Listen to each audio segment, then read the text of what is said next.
everyone, and welcome to Gloom Falls on Baldur's Gate. This moment right here, right now, is the halfway point. Dun, dun, dun. But now we have an episode to do, and at the end of it, it will be past the halfway point. In fact, we're already past the halfway point because time is linear. But yes, this is how it works. We are playing a Dungeons & Dragons campaign with the dungeons and the dragons. More Dungeons than Dragons today, I think, probably, but we'll see how it goes. Anyway, the players around me all play characters in a shared fantasy universe. They have character sheets. You can see them on the left-hand side of this screen, if you can see the D&D Beyond overlay. And those character sheets tell them what they can do, and because they are quite high-level characters, they have a lot of things at their disposal and cool things they can do. And today they may all be tested in that as they take on one of the characters' strange childhood. Don't want to say cult, but it kind of is. Cult's fair. I'll allow cult. Cult anyway, light. Cult light.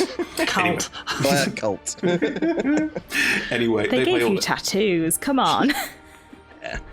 Anyway, they play their characters, you play your characters, and I play everything else, everyone else in the world, the weather patterns, everything. That is me. So I'm rolling dice, they're rolling dice, 20-sided most of the time, 20's good, 1's bad. That's it, basically. That's D&D, and otherwise we are telling a lovely story together. And since we're all telling a story together, let's go around the table and meet all of our players who are telling this lovely story today. Starting today with, I think, Rebecca, because it's such a big day for Percy. So if you please give your name, your pronouns if you like, your character's name, their pronouns, and maybe a bit about what they're looking forward to in today's session. Mm-hmm. Hi, I'm Rebecca. I use she, her pronouns. I am playing Persephone, who also uses she, her pronouns. She is a human shadow monk who was kidnapped / adopted, depending on which version you like, by the Pitch, and built into a very good assassin and then ran away and is now coming back to kill all of them. And today is the day where we maybe kill all of them whilst potentially also dying, losing people we love, reliving childhood trauma. It's going to be a really chill evening. It's going to be great. Yeah, that's definitely what it's going to be. Thank you, Rebecca. George. Hello, I'm George. I use he, him pronouns. I'm playing Ashra Beckett, who uses she, her pronouns, who is a wizard. Yes, a wizard. Persephone's partner, and generally here for Persephone even when she's doing terrifying things like smashing recently awakened monks in the face, and definitely is just prepared to back up whatever happens here and probably cast some cool spells. This is good. Yeah, I think. Okay. Cast some cool spells. That's the Net CMO today. Speaking of casting cool spells, David. Hello, yes, I am David. I go by he, him. I am playing Aldrin, the sneaky trickster cleric, formerly of Mask, now of Timora. And I'm really wishing that I'd brought Percy a happy get to kill your former colleagues and companions cake, but it slipped my mind. You can get me one afterwards. Hooray, you killed your mum. with candles, yeah. Yes. That person's not going to kill a mum with candles. Good, right. I mean, she's wearing Bernie fist things. I mean, it's basically turn your mum into a candle? It's not... Emma, save me. No. Hi, I'm Emma. I use pronouns M or Emma, and I'm playing Trix, who uses pronouns Trix or T. What was the question? What are you looking forward to today? Punching things. Why is my intro always about punching things? Because you are a paladin, not your characters. I'm not you personally, you are a paladin. What do you want to do? I want to hit him and smite him. That's my life. I came wearing my Trix outfit. Look, Yeah, leopard print. I also look. I made Jethro. I'm very much looking forward to punching the pitch. And that is where I'm at right now. Thank you, Emma. And Evie. Hi, I am Evie. I use she, her pronouns, and I am playing Silver Melodata, who also uses she, her pronouns, and is now known to a werewolf clan as Raven, officially, which I'm very happy about. And today, Silver is a Dampier Phantom Rogue, and today I'm looking forward to facilitating Persephone's revenge and taking out some of my own anger and frustration upon unsuspecting victims, or suspecting victims as it may well be. I mean, you're a rogue, a bad hopefully week. unsuspecting. The idea of rogues is unsuspecting, surely. Good. Lovely. Thank you very much, everybody. Well, we'll be kicking off with that in about 5-10 minutes or so. But first, let us run through our lovely intro so you know a bit more about what we do. So this stream runs for approximately 3 hours. There'll be a break about 5-10 minutes, somewhere near the middle, depending a bit on what the players decide to do, as it is all improvised. So bear with us if you are desperate. Punch things. A wee.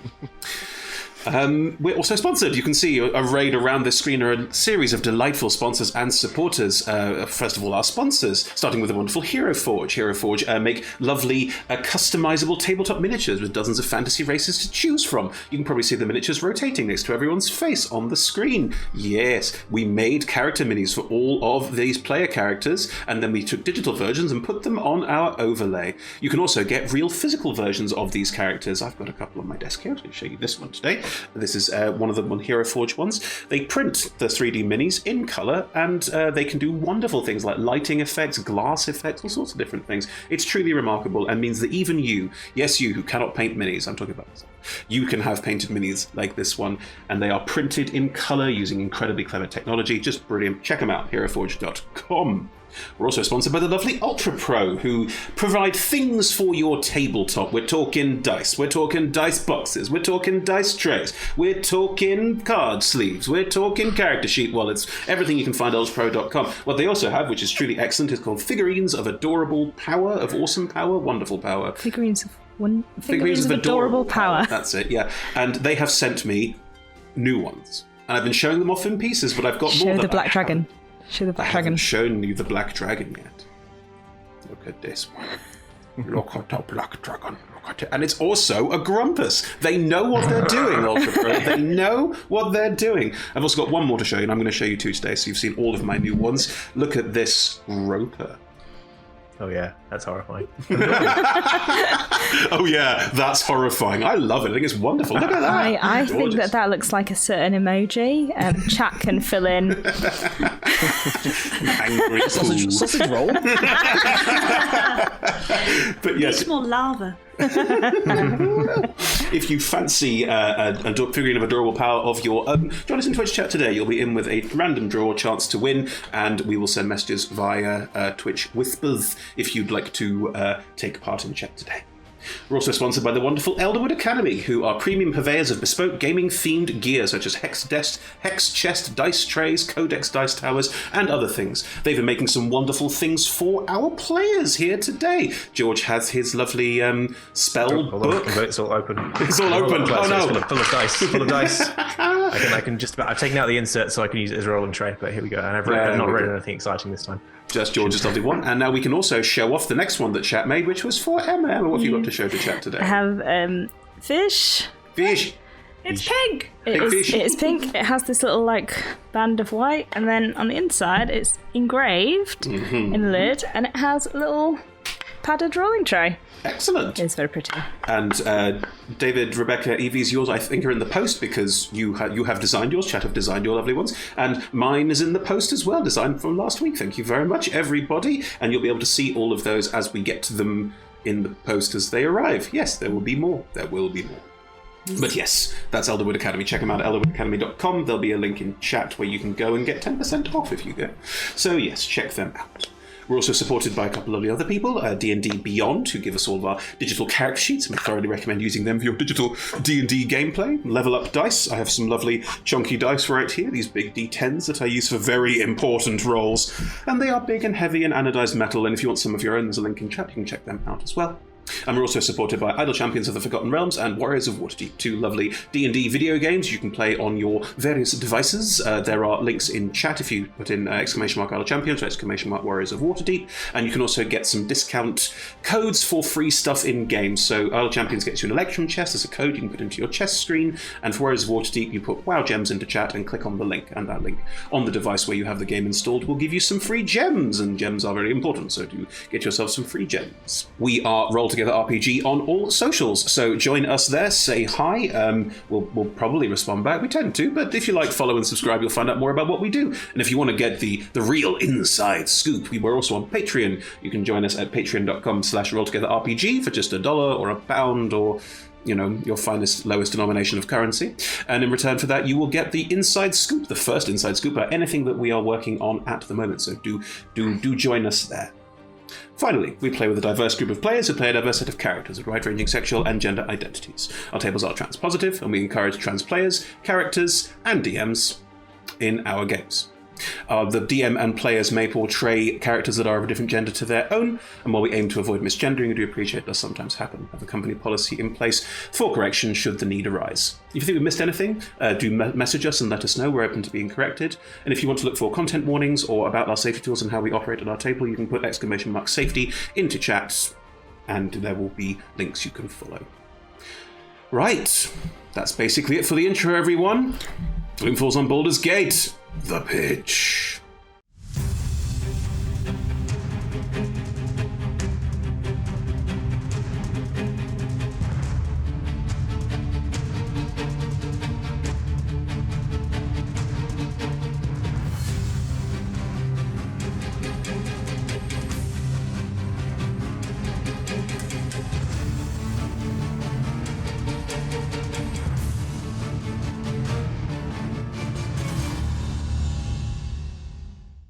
Last time on Gloom Falls on Baldur's Gate, the party made their way from Hissing Stones to Tumbledown, a rather lovely spa on one side of Baldur's Gate, to a sort of Whitby-style coastal village on the outskirts of Baldur's Gate in the outer city. In said outer city, they were greeted by their friend, partner, paramour, just the lovely Aradine, who informed you all that the guild, Baldur's Gate's Thieves you Guild, missed out worst enemy. Oh, and worst enemy. My apologies, of course. But yes, they informed you that the guild, the Baldurian Thieves Guild, effectively, who are a very powerful power group. Well done, Chris. Well done with your words. But yes, this power group within Baldurian society have decided to help you in your quest of dealing with the Vampire's Pitch and Church of Mask, who all appear to have banded together to bring about something called the Gloom, which, as you've started to see, appears to be bringing the negative plane of energy into this plane of existence and is fine. Definitely fine. Nothing wrong with it. Sure to be absolutely fine. Anyway, you had just made your way to Tumbledown, to the Cliffside Cemetery. You had spoken to the head of the Gravemakers, who is the local guild Amazing, contact. Wonderful, excellent. The only is special. It's very true. Paladin. But yes, you had made your way through underground tunnels towards the pitch's hideout, the Monastery of the Benevolent Hand, which is their cover story more than anything else. And were making your way through underground tunnel, and in doing so, brutally murdered a couple of pitch people nearby who were recuperating from a recent battle with the Gravemakers, and also freed a werewolf who ran off in another plot tangent we're not going to get to in the opinions. So, you were all making your way through this underground tunnel. I raised an accursed Specter. And you raised an accursed Specter, that is correct. Oh, yeah. In a surprise Specky. to everybody. Including me. Specky. Yes. I mean, they don't know what their name is. They just walk around I doing called them Specky. We'll cross all those bridges when we get there. But yes, the group of 5 of you plus your accursed Spectre are heading through an underground tunnel, which, because Percy knows the way, this is Percy's old haunt, are making your way underneath the Monastery of the Benevolent Hand, where there is going to be some kind of big flashy distraction when you make your entrance, apparently, but more on that as we get to it. Ashra, you have a keen mind, don't you? Correct. So yes. you can keep an accurate 1 hour timer. Yes, indeed. Good. That's very useful. I hadn't thought that would be useful. That's thank you for pointing that out. You're more than welcome. DM hates that they did that, but there you go. Right, so you're making your way in this underground corridor. As described last time, it is abandoned crypts and stone in some places, and it is tunneled through earth in others. So it is very narrow, single file in places, even squeezed in sideways in places. But you are able to make your way slowly but surely through this underground tunnel. What is the current marching order? Guessing We it's had Silver up the front because she's stealthy. the rogue. Yeah. Yup. Yeah. Trap Yeah. finder extraordinaire. Silver up front, that is fine. And I guess I'd be behind Pointing the right direction? Sure, no problem. Because this is not a natural tunnel and because it breaks through various crypts and underground tombs, this whole area being festooned with graves as it is the entire city of Baldur's Gate's graveyard. And there are, false entrances, places that don't look like they would be a way through the task, so Percy would definitely have to guide you through this space. Who's next after the two of you? I'm happy to be next as, just in case anything goes wrong. Trix, you're sneaking after that. Is your accursed Specter following you? I think I would ask Specky to float through walls beside us in a stealthy manner. Very good. Why is Specky Ed? Oh no! Hang on. No, if Specky was Ed, it would... Oh, hang on. Let me think about it. Take a bit longer. So, Specky is indubitably making their way through the walls alongside you. Who's behind Trix? Probably me. Ash? Probably? Question mark. Happy to be either way around with you, Aldrin, but... I think Aldrin, not to rest on his personality, but Aldrin would be bringing up the rear just to protect our escape. Of course. Yeah, of course. Yeah. Cool. So the five of you are basically, you have to single file in places, so you are very carefully making your way through. And it is eerie. You've already dealt with a couple of pitch agents down here, quite brutally, and making your way through this space. It is cracks in the wall that you have to slide through. There is a lot of old dust around. It isn't the most traverse place in the world. Percy, you also know that the pitch take great pride in resetting the dust after they've travelled through here. So it is very carefully designed to look like abandoned tombs. And there are sort of tombs you walk into, that you go in through a hole in the wall, you pass through a couple of different rooms with graves that have been long disturbed, robbed, or broken into, and then you have to pass through another crack in the wall that wouldn't be obvious unless you knew you were looking for it. It is a warren, it is a maze. But as you slowly make your way... Whoever made this did not design this for people with, shoulders. It's true. A lot of scraping. Past that, a trace was cast by Aldrin. Is that maintained, or did you lose concentration? You cast your duplicate. Not mettering. I would have lost concentration on it. Cool. Has it been cast again? If we think we need it, if it sounds as though we haven't been rumbled from this battle, You have not, no. yeah, probably then. It Cool. would make sense. In which case, can everyone roll me that stealth check?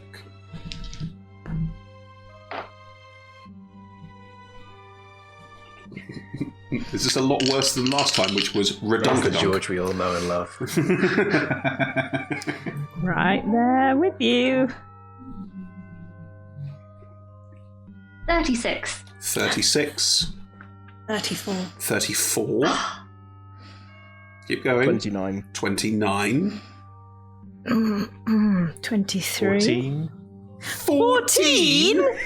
Yes. I got a 4, and then I added Don't 10 you to it. still have advantage I from thought it was anymore. Yeah. no, from... Oh, no, because I gave it to You Trix. gave it to Trix. Yeah, because I was in Do you want to reroll? Do I Yeah, still have stealth checks. advantage? Yeah. Tamara's How long's blessing it lasts for for? ages.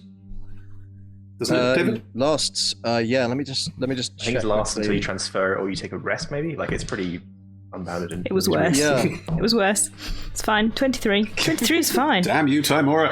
Cool, right. So, Yeah, 23. lasts for an hour. Ash, a 14 with pass without a trace. Yep, I rolled a 2, and then I added 2 to it, and then I added 10 to it. And here we are. At least you added rather than taking away. Oh, that's true, yeah. Why is So Ash being so technically loud? Probably just a bit, trying to hover a bit too close to Persephone, probably, who is not the person in front of her. It's just, there's that element of, anxious pacing a little bit, trying to be part of the martial order, but probably, Would being you a little back off? Look, it's hard enough trying to get through these when your shoulders are as big as mine. Just back. I had 2 coffees, which wasn't the greatest idea. Just backing up slightly, just leaving a bit more room. Sure. Sure, yeah. Fine. Making your way through, you've passed from your She's initial... fine. Nobody's going to be able to see her. They sure are going to see you, though. The crypts you passed through where you initially encountered pitch monks, you've not encountered any other monks, you've not encountered any other humanoids, anything like that, as you've made your way through. For a good 10-15 minutes now, you've been passing through, I'd say about 4 or 5 different crypts and corridors to pass through. As you're going, Silver, can you make me an investigation roll, please, as you are looking for traps? Yes, I can. Okay, investigation. That is 18. Lovely. You've already noticed one of these traps before, so you do see the tripwires more frequently. Looking at them, you start to realise, looking at all of them as you pass through them, you can always point them out to people, and then you can use basically something sticky to stick them to the floor so people don't trip them or move over them. They don't appear to be attached to anything major. You've gone through this a few times now, and they don't appear to be doing anything huge of any variety. Percy, you are aware of these tripwires, you know what they do. They just ring a bell. They just ring a bell back up in the monastery that someone is coming through the passageway. That is all they do.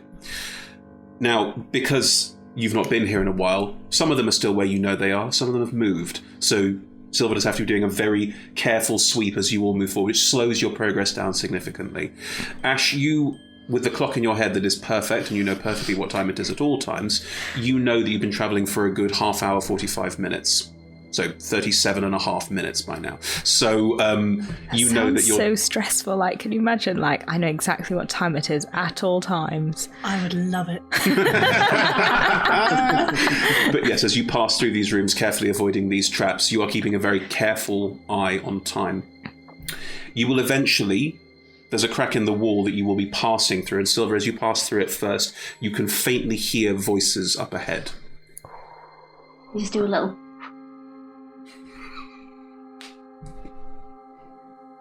Can I look through the wall?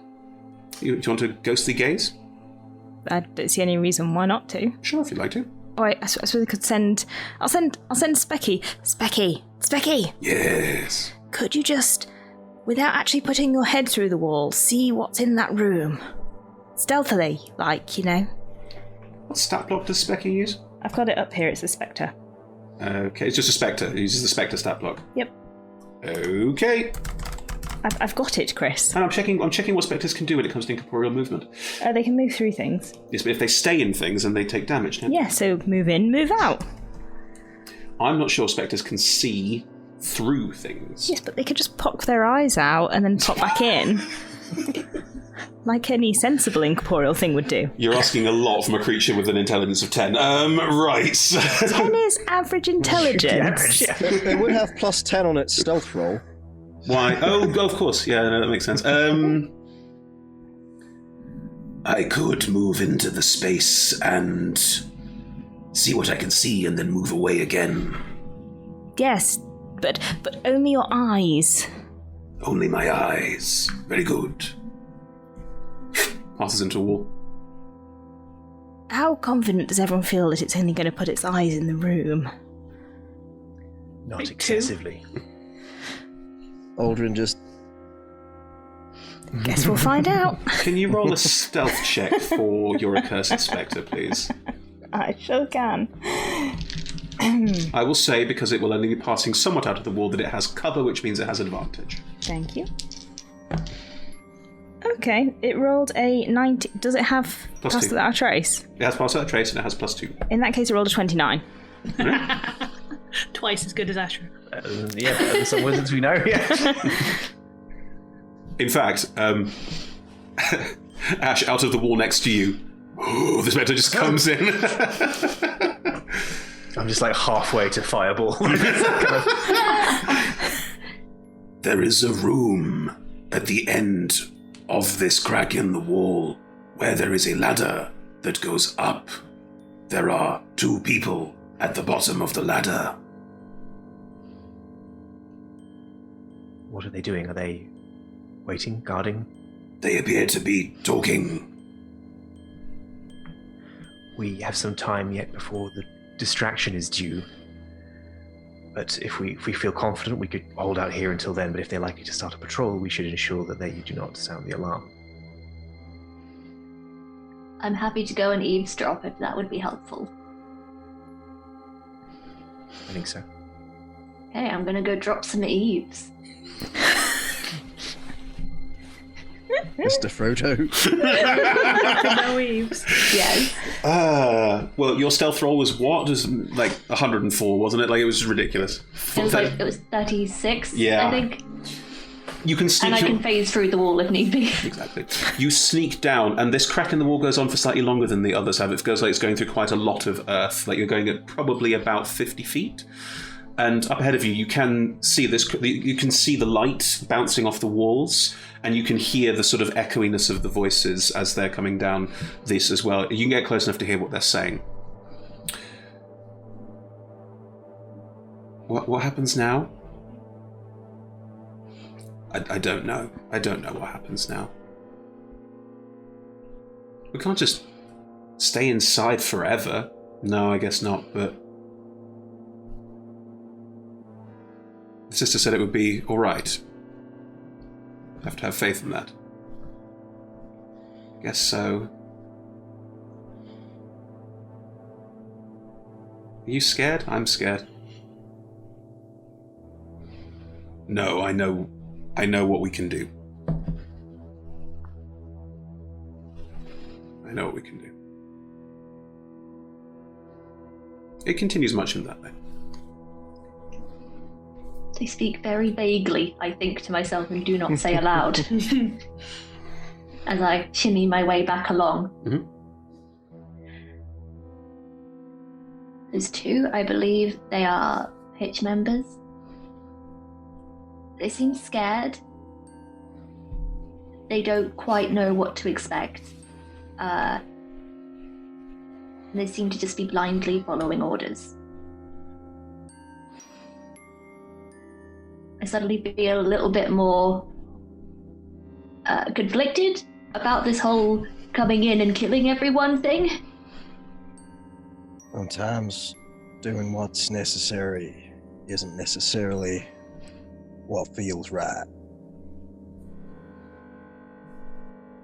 We don't have time for alternatives. If what they intend to do is what we think they intend to do, then we have to make a choice. I think we can, if people don't fight us, we have the option not to fight them back. But if people do fight us, we don't have that option. They will fight. They will all fight. We focus on the ones giving the orders. We focus on the sisters, the ones who know what's going on and have chosen it. There's a possibility if we chop the head off, the rest are less of a threat, and we don't have to kill them all. We can incapacitate, that might be a good way to go, but this may be our only escape route. I don't know quite how I feel about leaving potential enemies behind. We are trying to save a whole city of people here, and these people have made their choice. Can't save them all. And they might sound scared, but they are not innocent. Each of them will have the blood of many, many people on their hands. If we don't have to kill them, that's great. But yeah, if it's them or everyone living in Baldur's Gate, there's not time to be sentimental. Astra, the clock in your head has just ticked over 45 minutes. We have 15 minutes before our dance music gets played.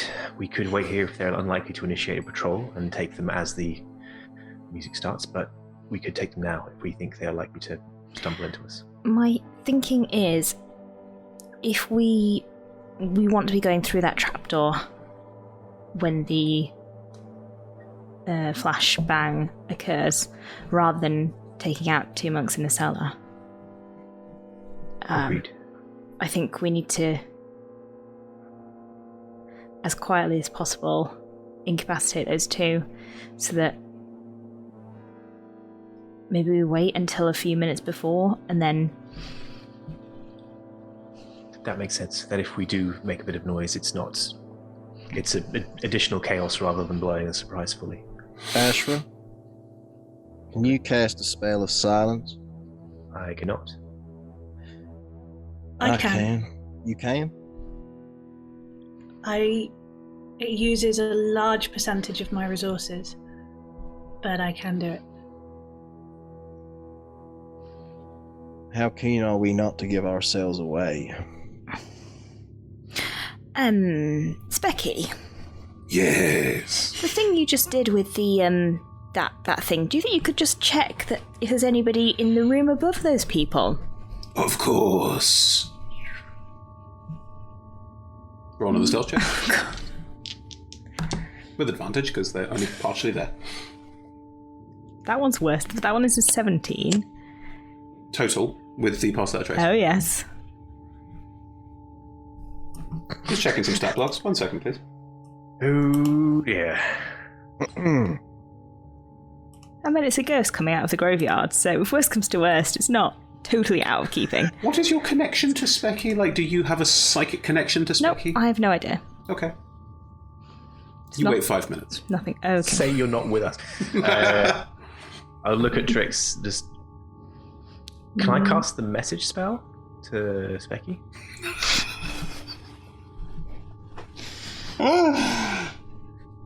Oh, are you talking to me? No, I mean I was saying that out of character, but I was giving you George, in character. I was giving you a look of like. My honest response is I have absolutely no idea, but I'm going If to it's a check. creature, then yeah. If it's a creature and it's within 120 feet and it's not blocked by too much material, then presumably yes. It is a creature. There's a creature. But if it's 1 foot of stone, might be more. It depends how thick the walls and floors between us are. I'll make your life easy. You can try and cast a message to Specky, but you can't because Specky is no longer there. I'm guessing there were people in that room. Yep. So we want to get up that ladder and onto a level fighting space. In fact, the last thing we want is for them to trap us down here. We need to get up and into the open. Are you saying we need a sneak attack? I mean, It's not the phrasing I'd have used, Silver. It feels a bit Can you- technical. A backstab, second edition rules. can you do that to two of them at once? I mean, I could definitely do damage with my whales that come from the grave to both of them at once, but it's a bit iffy. That also sounds noisy. I remember that being noisy. Could we Necrotic damage. could we make a little bit of yeah. noise down this corridor and try and draw them away? I have bats. What about if we made like a little like werewolfy noise? I can do that. You've got Wouldn't about that- 5 minutes now until the big explosion.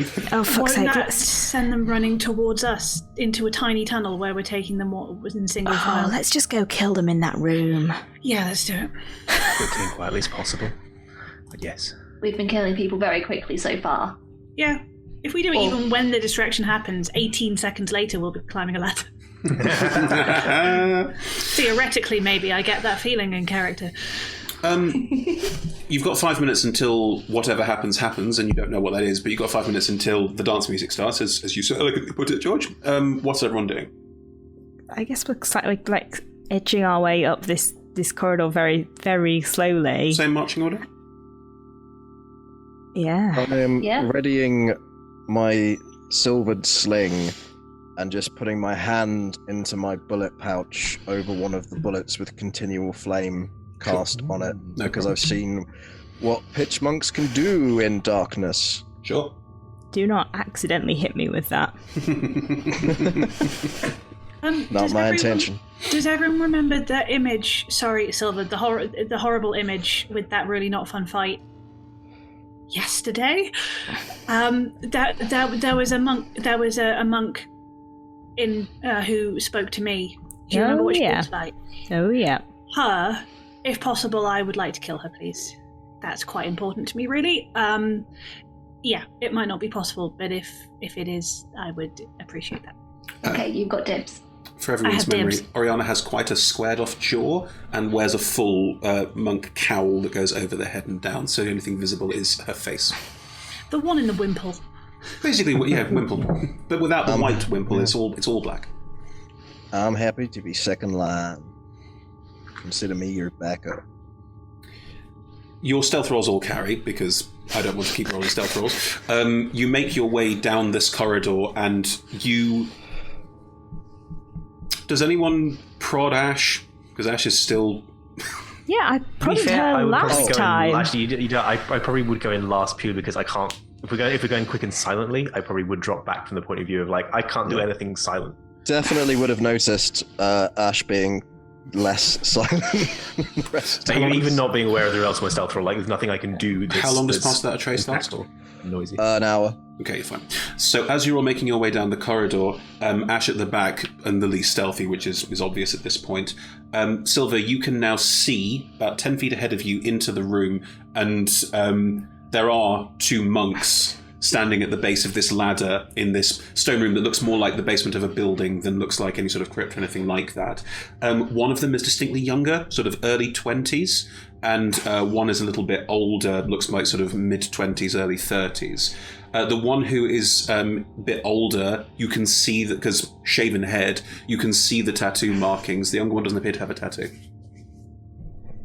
Okay, cool. I guess I'm just gonna go for it. Mm-hmm. Going for the big one or the little one? I'm gonna go for the big one. Sure. Yep. What I will say, to make our lives easier, because it is single file and without doing initiative roll-offs until that point, I will allow all of you to basically hold back and then as a group move into the space, and everyone gets a surprise round, run in, do something, and then we roll initiative to see what happens after that. If everyone's okay with that. Works for me. Perfect. If it's a surprise round, do I get sneak attack? Yeah. Yes, because they don't know that you're there. You roll with advantage as well because you're currently hidden. It's true. Do they have reactions? They don't have reactions on a surprise round. Reactions once they take their turn on the surprise round, so that's when initiative does matter on the surprise round. If they have had their turn in initiative, they can then use reactions but no actions. I doubt you'll be able to completely take them all out in one go, in which case let's do an initiative roll just for the surprise round so we can get a sense of how this is all going to go. 16. Wow. 17. Yeah. 17. 21. 21. 19. Wow, these are ridiculous initiatives. 9. There it is. Someone's always the George, and today Evie's the George. I've been verbed, and now I'm a different kind of noun. Wow, monks roll very good initiative, but it doesn't matter because it's a surprise round. Aldrin, from the back, you and your allies are all moving forward as one, sort of coming out of this single corridor. I'm not going to be too difficult about if you were marching order and pushing through and that sort of thing. What would you be doing as part of this? Just to check that I've got the party vibe. Mm-hmm. Are we going for the kill, or are we trying to avoid killing if possible? I was going to try and grapple the younger one. Yeah. I think general base rule, and Percy can have said this if that's useful, is if they've got a tattoo, they're probably all in. If they haven't, they're young, they don't know what they're doing. So that would be, if you can, the division between lethal and non-lethal damage. Does the younger one have a tattoo? No. Alright, I am going to try a spell that's never used. Simply because I want to see if it works. I'm going to use Charm Person. Because effectively we have not yet initiated combat, is that correct? It's true. So there wouldn't be disadvantage? Nope. And just try and convince... Because also it might be useful to have somebody on our side to ask about layout and stuff. Absolutely. So you're going for the younger one? Yeah. Wisdom save? Yeah, DC 17. We're here to help. On your side. I mean, monks are good at wisdom saves. I have rolled a 15, though. It's not high enough. Stay out of this. Okay. Just steps back. Charm Person, if you attack any allies of theirs, what does it do? Allies, nothing. It's only if they personally are... The charm creature regards you as a friendly acquaintance will know when you... Yeah. It is charmed by you until the spell ends or until your companions do anything harmful to it. Specific, then. Cool. Then in which case... the younger one will see the 5 of you approaching through this crack in the wall and will look surprised, but then will immediately sort of... There's a very obvious sense of being charmed and will clearly lower their hands slightly, which initially immediately raised up into fists. That guy's your enemy! Okay. It was their turn, but it's a surprise round, but they'd have their reactions back, which is useful for them. Persephone. Can we say that in the waiting I fired at my oven mitt? Yes. Thank you. Then I'm not going to burn any key points, but I will take 3 attacks on the older. Yeah. Sure. The younger one, just to screw up Data. Die, child! It's not a child, 20-something. The lowest on the dice is 7, which is 16 to hit. All 3 of those hit, yes. Great. So that's 3d6 and 3d8. Okay, on the d6s that is a 7. On the d8s that's a 7 and an 8 is 15, and a 2 is 17. There's 2 4s on the d6, which is 25, and a 1 is 26. So 41 points of damage. Cool. You run forward and skipping around the others, just as the larger monk turns around and sees you, there is a slight sort of whir, and then what are the 3 hits? What are you doing? What are you aiming for? She's sprinting out through a wall. Then I think she will jump as she gets, so them is punching down, trying to break the collarbone, disable their Sure. swinging. And that was 36? 41. 41, sorry. I misread that. Lovely. You leap down on top of this figure and 2 punches, and you hear the collarbone snap as you go, and they fall to one knee, very much sort of in that tense, oh heavens, that's a big old hefty moment, but they are down on one knee and look much, much worse for wear. Trix? I will bonus action shift. Become more of the wear So method. my ears kind of change it into the kind of more leopard-like, and some of my skin ripples out, and I get more hair. More hair. More It's hair. more hair. And I get 13. Aldrin's just thinking, that is awesome. Do you also have a sort of cat-like snarl, like a... No. Oh, shame. 13 temp HP. I was gonna go for the younger one, but didn't charm now. I will recklessly attack Sure. the older monk. Yes. Are you trying to do anything in particular with your hits? Because they've already been sort of dropped down to one knee. It's just storytelling, but do you have any particular way you want to try and damage them, knock them out, or kill them? Not especially, just like smashing. Smashing, It's not sure. going to do a lot of damage, so I'm not especially concerned about it. And those are bad rolls. That's an 8. 16. To hit? Yeah. Hits. And the second one's an 18 to hit. Both hit, yes. So that is 12 and 15 points of damage. So 27 points of damage. Yes. How do you want to fell this person? Do you want to kill them, or do you want to knock them out? What's the plan? I think we're killing this one, so Cool. I'll just kind of cave in the skull, which is weird because normally things explode, and I do for a moment it's like, oh, it didn't explode, and I think Trix is kind of just stood there looking a bit confused that they haven't exploded. The first punch snaps into their head, and their head snaps back, and with the collarbone already I would snapped. quite like for the skull to smash. Yeah, the second one, you smash the skull in, and they just collapse to the floor. The other figure should look horrified, but doesn't. Just looks slightly bemused and It's unconcerned. weird when they don't explode. Is this what it's like for you lot? Like you just leave corpses lying around all over the place. Ash, your turn. I'd walk into the room, survey the damage, just step to one side. I'll tell you what. I'll make a perception roll to see if there's any sounds or movement or attention from the room above. Absolutely. And I will do that. This was relatively quiet, I will say. There wasn't any shouting. You caught them unawares. Cool. I mean, yeah, I wouldn't really bother, but I guess it seems like a decent use of the action. 25. Wow, that's a really good roll, George. Yeah. From above, you don't hear any movement or noise from above, and there's clearly been no alarm pulled or anything like that, you can tell. Do we want to stay in initiative? So, Evie, do you want to take a trinket from the dead person? Oh, hell yeah. Oh, hell yeah. Right, Silver, you step into the room. Are you taking a trinket from the person who just died? Oh, yes. Yes, indeed. Okay. Do you want to describe that? Yeah, I kind of bring out my necklace a little bit and do a little flourish with my fingers.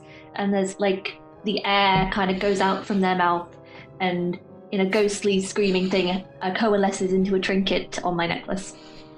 Considering that their skull was caved in, the air sort of goes out of their mouth and seems to leak from different parts of their head as well. Yeah. Just goes out. The younger monk just looks at all of this, and the look is one of sort of bemused, sort of, oh, this is happening. There's no shock, no horror, no confusion. It's just, yep, that's a thing that just happened. Do we want to stay in initiative, everyone? There's no need to, as the person is charmed. How long does charm person last for? An hour. Okay. What would you like to do as we end initiative there? Can I ghostly gaze through the ceiling, please? Sure. No one's wearing pants! You look up all of their robes. Prefer not to. It's the worst of the pitcher's horrors. They're all hair pants, yeah. That took a second. What is through the ceiling? Looking up, you can see what looks like a storeroom or similar, although it's very clearly been... there are no store... There's space on the walls and wooden boards and spaces for storage, but there's no storage to have stuff stored in there. It's clearly designed to be a exit point or something similar. There appear to be 4 people in that space. Again, they look less like they're on guard and more like they're recuperating. One is lying on the floor and looks like they are sort of healing up and resting. 2 of them are chatting in a corner, and a fourth one, is standing by the door, out of which there are stairs that go up. So they don't look at all concerned that a ghost randomly... Not especially, no. Okay.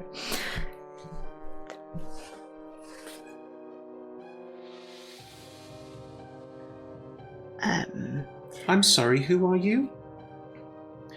Do I According to the recognise- spell, they will view me as a trusted acquaintance, is it? I'm sorry, friendly who are you, acquaintance. trusted acquaintance?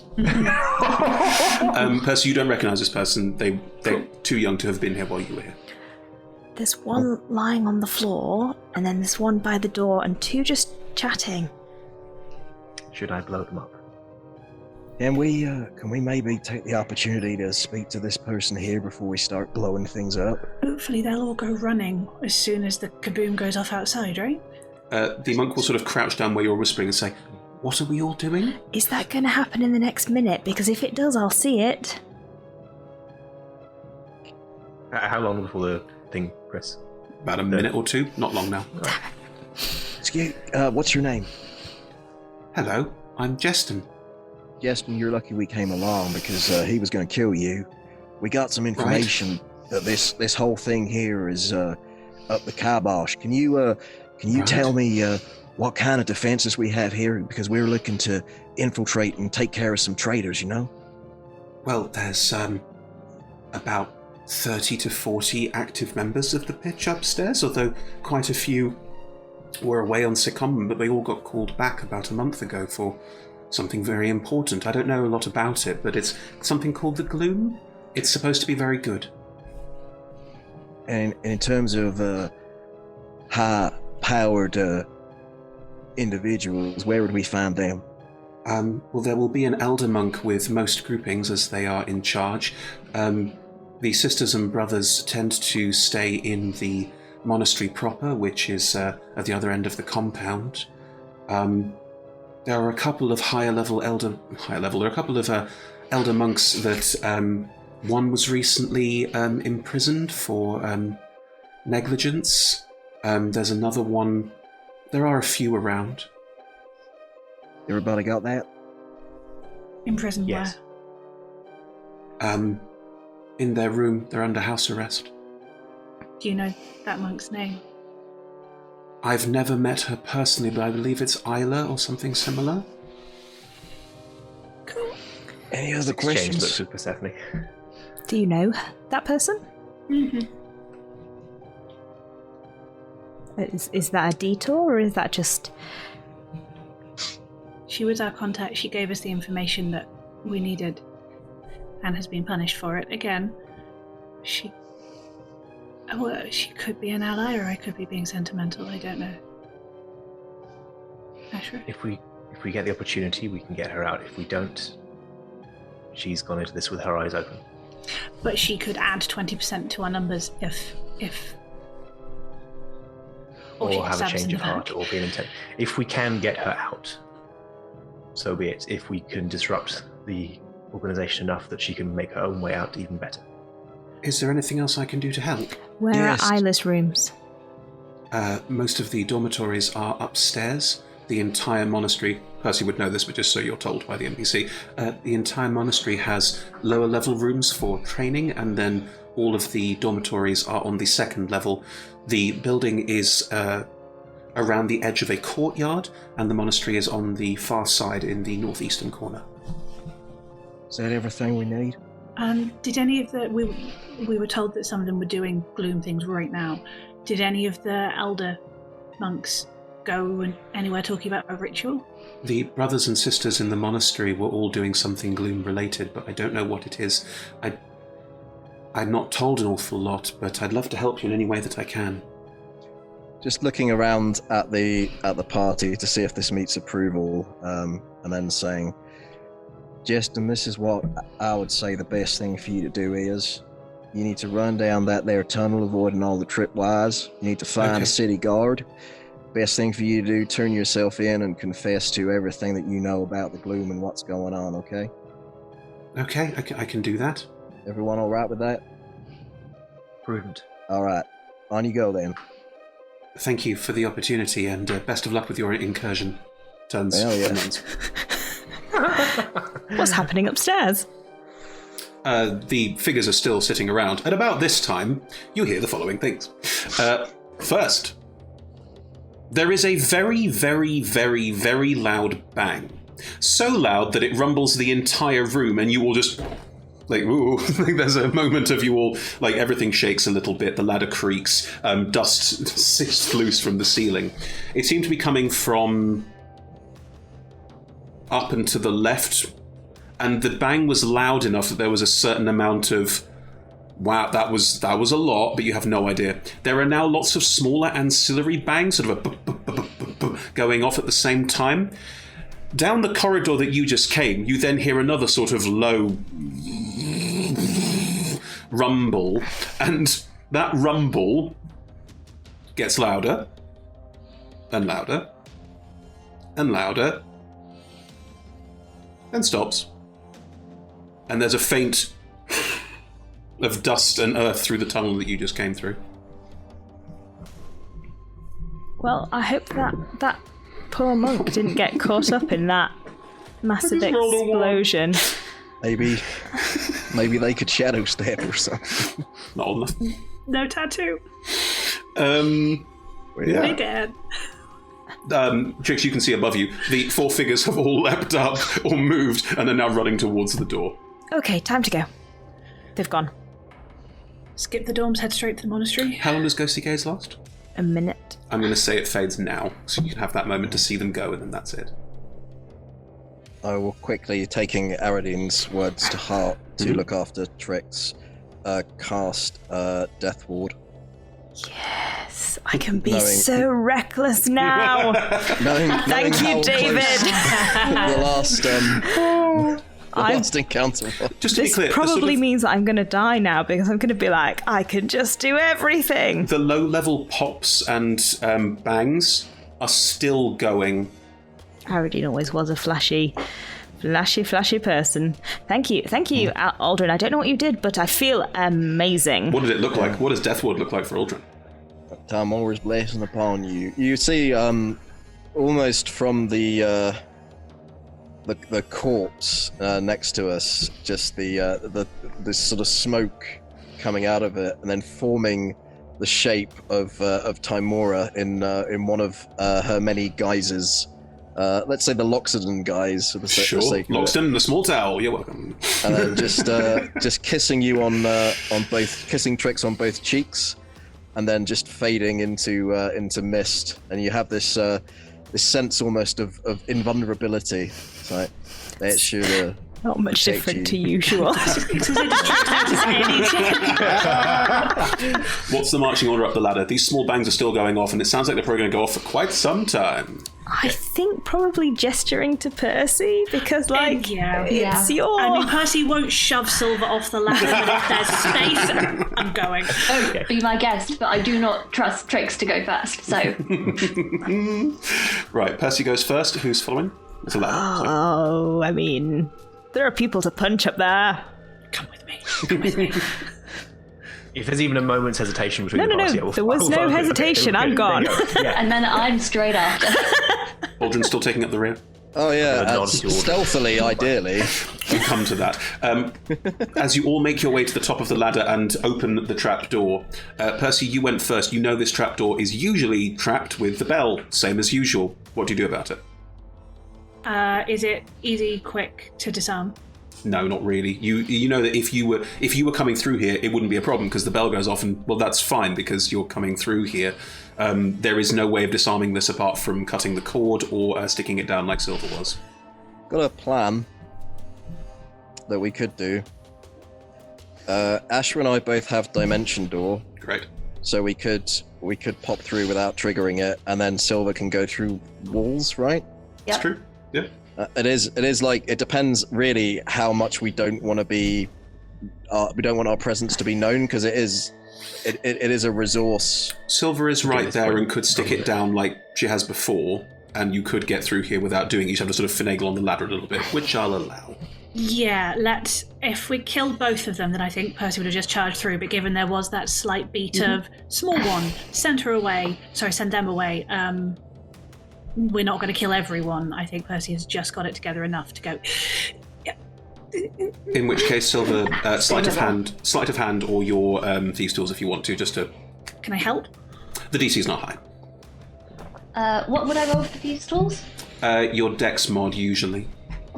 Plus proficiency. Okay. Plus proficiency. Okay, that might actually be better than my sleight of hand. Mm-hmm. So, okay, so that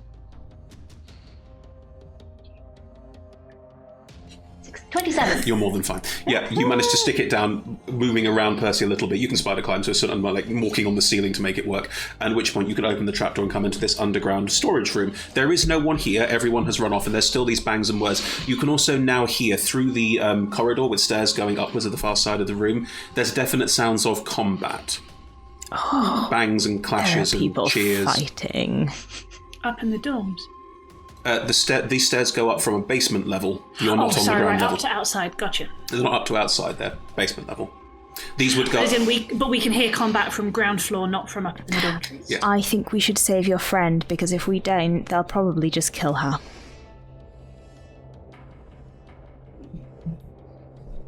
Okay. Yes, okay. I'm quick. I can just go, or we can all go. Stick together. I think we all go. I'll assume same marching order, and I assume you're being stealthy? Yep. Do I do one thing first? Yes, of course. Well, Rebecca, there's a spell I want to cast that it ends if Persephone moves more than 60 feet away.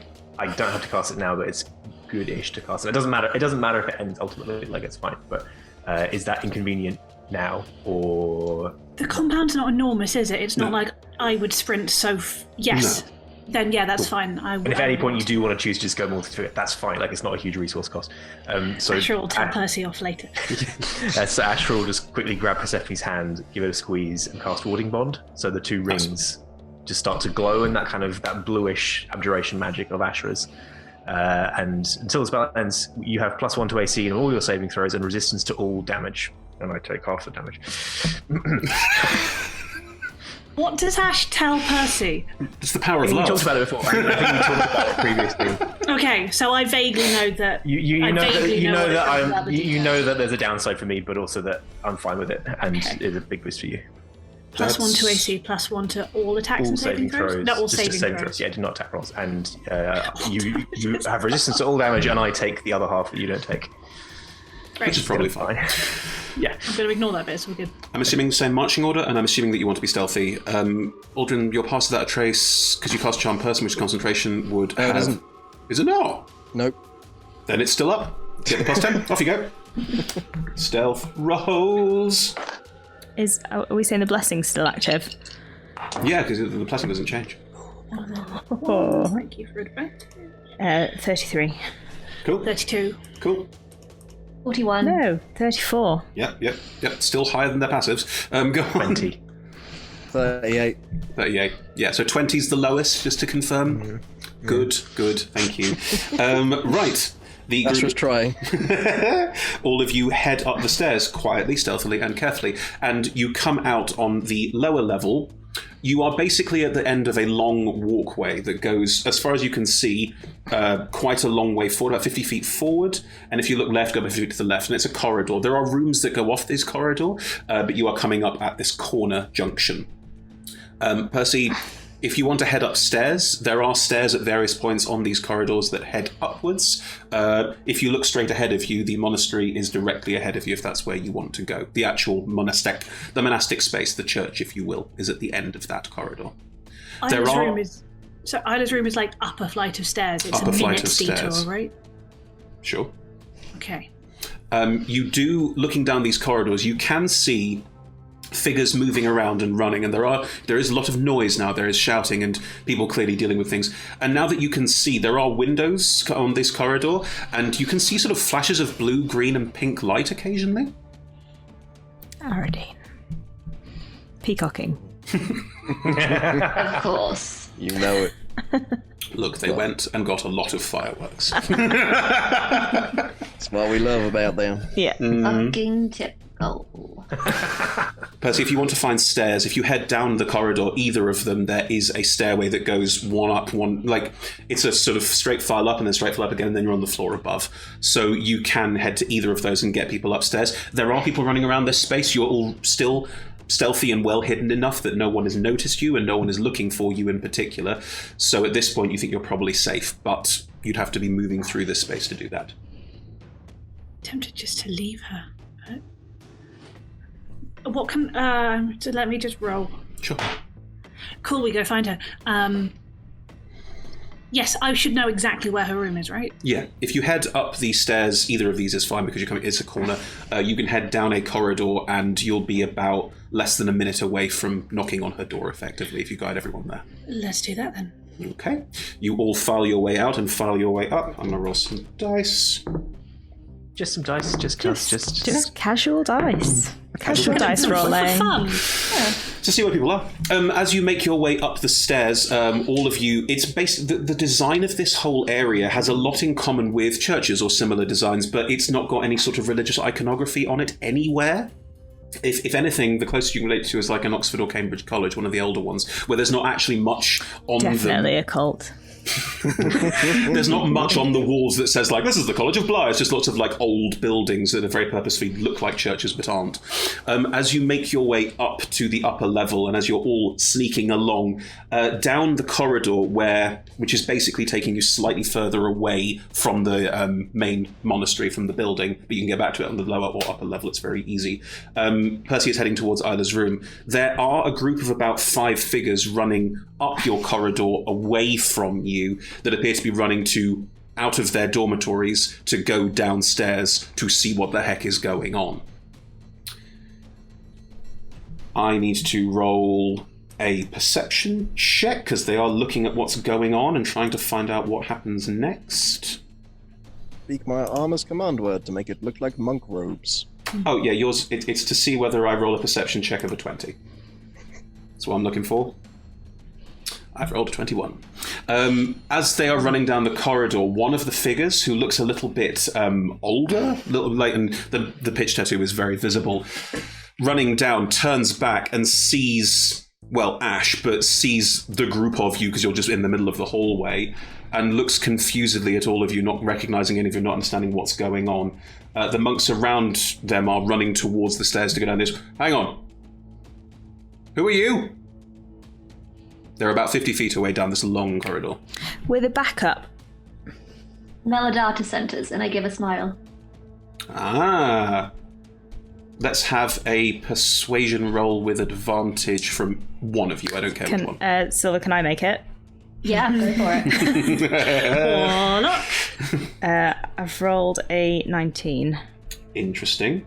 I will roll insight. I have a +8, but still.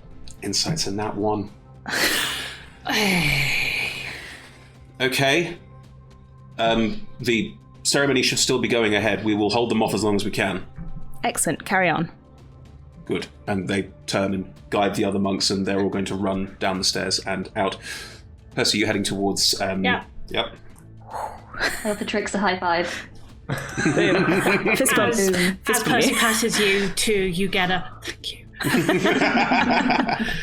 Splendid. Ashra, can you detect any powerful magic around here? 10 minutes then maybe, but not now. I thought I was the one for rituals. You arrive at Isla's door, and it is a dormitory door. You know what you can all. It's a wooden door in a basically stone hallway. Percy, as you reach towards the handle, it's locked. Silver or Trix, I don't mind which method. One of you want to tackle the door? Silver's is quieter. Fair. Yeah. Yours is fun. Just for reference, what's the wall made of? The stone walls. How thick are they? You don't know, but looking at the other stone around here, probably no more than, 5 feet at most. Is there a window in the door? No. Otherwise, she could just shadow step out. If I could shadow step in, I see the reasoning. You want, I can just take the wall out. Might be quieter. It's up to y'all. You want to punch doors? Go right ahead. Silver's gonna unlock it. And if it goes I badly, got this. taking the wall out sounds like a great plan. Wards are a thing. That's all I'm saying. Alternatively, I can just phase through and then unlock from inside. I think it'll be locked from the inside as well. Oh, right. Okay, let me get my tools. Oh, God, people. Silver, you get out your tools. Hooray. Is this a sleight of hand again? Yes, it can be thieves' sleight of tools. hand or it can be a thieves' tools check. I'm fine with that, whatever you prefer. Okay, let's see. Can we try and kind of cover what Silver's doing around the door? Looking There's no other people up here. They all natural? run downstairs to deal with them. The sound of fighting is getting louder as if it's getting closer. I could have done this in 6 seconds, that's all I'm saying. 24. Yeah. You spend plenty of time with the lockpicks and open the door. As you unlock the door and open it and look inside, it's a small room, about 15 foot square. And Percy, you would know that these rooms for the higher level monks, they get their own room. You never had your own room, but the higher level ones do, and the higher level ones will have a bit of space that is their own. However, what you see inside is possibly not what you were expecting. Isla is stood in the center of the room. There are black shadows swirling around her, crawling all over her, and she clearly looks unhappy, unwell, not good with this whole situation, but unable to do anything about it. Or this might even be willing. You're not sure. Percy, you've never seen any of the punishments the pitch might give to their members. You don't know what this is. But that is what you see as you open the door. What would everyone like to do? Isla? Isla's eyes flit to you. What are you doing here? Saving you, apparently. Are you in, or should we just shut the door and leave you to this?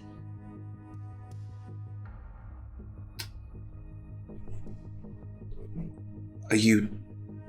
Hang on. She holds her hands together and just concentrates. All of the black swirls off her and coalesces in her hands in front of her. She just...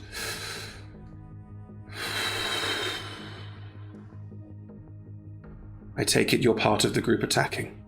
Hello. Are you doing that to yourself, or is someone doing that to you? Bit of column A, bit of column B. Do you want to come and help us kill everyone, or shall we leave you here and lock the door? They are your options. I mean, it's... You're trying to stop it still. Yeah, it's pretty bad. Also, we're really in a hurry, so no more time for, more ethics lessons. I spoke to the things that are coming, the things that are doing this, and they just want to consume everything.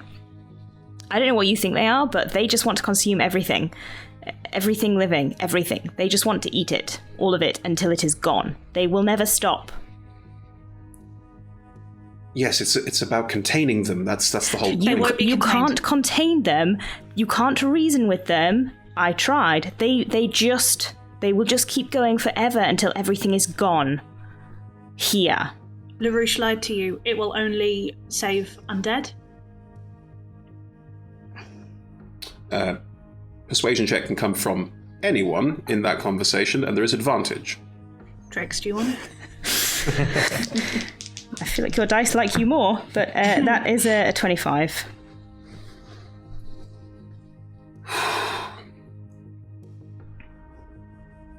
Isla concentrates, and the black sphere in her hand dissipates. Well, that's disconcerting to hear. Do you have any proof?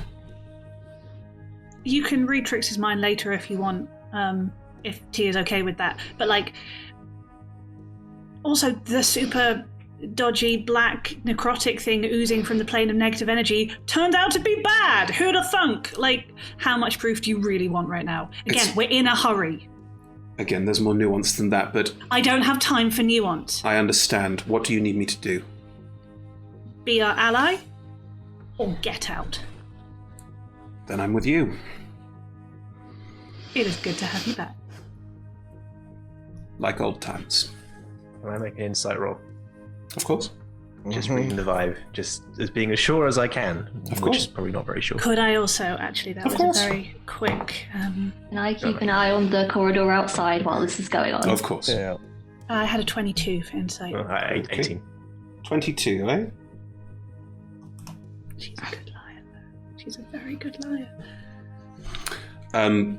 You know her very, very well. You know that she... You grew up together. Trix's passion and fervour seem to be quite convincing. But she still holds herself very warily. Always has. I will just, as she said, just like old times, just very deliberately look at Ash and go, no. Again, Isla will look at the two of you and just take it all in. She steps across to a counter and picks up her whip, and just turns to all of you and goes, a whip. and yes, it is her weapon of choice. Goes, right, I'll take up the rear. No, you'll have to fight Aldrin for that, I'm afraid. I don't know which of you is Aldrin. We can stand side by side. Oh, you're Aldrin. Sorry, for those of you who haven't met Isla, Isla is a tiefling and is very, very light. I believe it was purpley mauve skin, wasn't it? So, yeah. Mauve, And I think you said. complicated interlocking horns. But she will turn, and still wearing the pitch robes, and will turn to all of you and just lightly incline her head. And she has a lot of poise. There's a lot of sort of very carefully held, constructed persona, and is holding that as you all step back out into the corridor if you want to. I just say, welcome to the Dream Team, Cupcake. Thank you. And you are? Silver Melodata, but not with the Melodata as they are. I'm with this party. I'm going to need some more explanations after a while, but if speed is important to you, let's go. To the chapel. Right? As we run to Isla, you know this gloom better than we do. Any knowledge on how best to fight it, how best to stop it? The ritual requires life energy, either that of undeath or a lot of living people sacrificed. It's the transition. It's the movement between those two spaces. It's just using what we already do, Percy, but on a grander scale and pushing it further. I imagine Oriana and the remaining brothers and sisters are enacting the ritual now. They were planning on doing it now anyway, with some rush, but Whose death? They're using all of the corpses from the graveyard. A lot of old corpses, a lot of old blood mixed together. There's also one of the vampires down there. Which one? One of LaRouche's very close allies, someone called Tharaval. Ha ha! We've met Emotional Tharaval. revenge comes first. If you say so. Someone I can explode. No, someone I can explode. Oh, sorry, yes. Looks like it's time to do blessed work. And I'm just speaking the command word and be in the full resplendent robes of Timora, because we're about to do something divine. Definitely. Percy, from the upper level, the chapel has more than one level, obviously. You could go down the stairs and go in basically the front door, or you could stay on the upper level, which gives you a sort of balcony overview down into the chapel. It's up to you. We can jump off a balcony. Jump on them, yes. Okay. And that keeps casters vaguely safe from melee people. To a certain extent, yes. I mean, monks can run up walls, but sure. Yeah, but they're less than like charging the front door. I will very quickly say this out loud so anyone who wants to go, no, not up on a balcony, has a chance to do it. You mean we can jump off a balcony? I'm gonna jump off and land on their heads and punch them. Oh, hell yeah. Let's do it. Yeah, it's very seriously important. Okay. Is Asher making the same face that George is making? That like... I'm really sorry, my veracity is showing. I've been wanting to kill these people for a year. Okay. So you are all heading for the balcony level, and you're still being stealthy, I presume? For now. Are we just running? Possibly, there's still people milling about, and we don't want to waste time getting caught up in that's baby true. fights, so probably a bit quiet, but... Stealth dash. I will allow a stealth dash, and what you will see as you are running, the upper level, the windows are less widely spaced, so you can see more. The courtyard is in the middle of a pitched melee, if you'll forgive the pun again, with a bunch of different levels of monk fighting what look like a bunch of the Gravemakers, and you can see Leone in the middle just swinging that great sword around in big, curving, glowing arcs. I pull tricks away from where T is drooling. Imagining stealth running is Naruto running, and it just... I just can't. Is the sword glowing? Yes, the sword is very much Yeah, glowing. devotion paladin. Yeah. You want some holy water for that thirst? But yes, as you run to the top of the, as you run across the top level, you can see the fighters going on, and you can stay out of it, obviously. And as you reach the door at the top level, you can open it and move out onto the balcony of the chapel. Stealth maintained, I will say. Looking out over the top, you do hear some chanting, and looking down below, there are a group of... what look like two people in the, as described, cowled monk robe that goes over and only the face is visible. Neither is Oriana.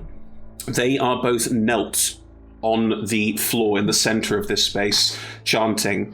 And around them are three of the monks. You can see their tattoos very visibly because they wear the open-collared robe, who are also kneeling and chanting what looks like an attempt at some kind of ritual.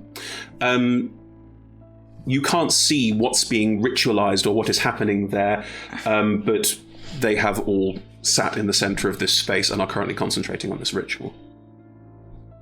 5 of them, no sight of Oriana. Correct. Okay. What would everyone like to do? Are they? How most clustered are they? Oh, they're very clustered, George. Look at Persephone. I mean, if no one else moves to do anything, I will jump off the balcony and land in the middle of them. But if people who have... Yeah, as soon as someone starts doing that, I want to throw down an area of effect at the latest possible opportunity, but without... Well, there's no friends, but lots of enemies all standing in one place. If Trix looks like T is about to jump down, I'll just put my hand on T's shoulder quickly to see if I can grab Trix's attention before T jumps. Oh, sorry, Aldrin. What? Did you want something? You're going down there, right? I was planning on it. Mm-hmm. Well, Aradine told me to look after you, so that's what I'm going to do. You already did that. You're nigh unkillable. Time to kill some of them. And Aldrin will, risking the breaking of stealth, but as I'm presuming all this will kind of happen concurrently. Yeah. But consider yourself wholly weaponized. Thank you. Just before I backflip off the balcony, I would just like to say, well, I see no one cares if I go head first into danger again. That's so Raven. Am I to assume, and I think it's only fair to ask, that, George, you are going to cast some kind of fireball or similar in the center of this room? And as that spell is being cast, you will all leap off so that you're not affected by the spell, but will land in amongst them, and that's when combat will be initiated. Am I correct in that assumption? In between fireball and leaping, Percy will turn and kiss Ashra, and then Lovely. jump off the balcony. Very good. As I leap off the balcony, I'm gonna begin raging. So as I leap, I am half leopard, and as I land, I am a full leopard. George, putting my back against the balcony and taking cover. You note that Isla. The Isla didn't leap off with everyone else. Isla is staying up with Aldrin and looking to see what happens next. Ashura, what spell are you casting? I'm going to hop up on the parapet if I can, just for effect. I don't. If I'm realistically falling, I'm not going to do that. But just stand up. I'm really tempted to make you roll a dex save, but I know. In which case, I won't do it. Yeah, exactly. Purely for the image. And the thing That's about fine. Fireball is it's a dexterity saving throw. And the thing about monks is they have good dexterity. So I'm not going to do that. Interesting. What I'm going to do is just stand, open my hand over them, and from the area they're concentrating on, this arcing blue psychic sort of pseudo electricity bursts forth in a synaptic static spell. Yes. Intelligence saving throw. So good. Oh, So good. that's a girlfriend. very cool move. Okay. As intelligence saving throws from all of them, yes? Yes, please. DC 17. Okay, DC 7. Oh my god. Okay. 1 fail. 2 fail. What's the range on it, please, George? The range of the area. The area of effect. 3 fail. It's a 20-foot radius, so 40-foot total. 4 fail. 5 fail. All 5 of them fail. The worst part about synaptic static, of course, is that they have to take a d6 off most of the Everything. things they Basically roll. everything. Yeah. Basically everything, that's right. I'll Okay. roll the damage. Please do. That is a good roll as well. It's 32 points of psychic damage. That's Until they a save good out the turn. effect. That's a good turn right there. And they subtract a d6 from their attack rolls and ability checks, and as well as concentration checks for spells. Cool. As we start combat, they will all start with minus 32 HP. Well, all the ones that you hit with that, because they may not be alone. But yes, you leap into this space, and that is where we'll pick up after the break as we dive straight into combat. Literally. So good. See you all in 5:10, everyone. Yes.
And welcome back to Gloom Falls on Baldur's Gate, and we were about to roll initiative, so no preamble, let's just do it.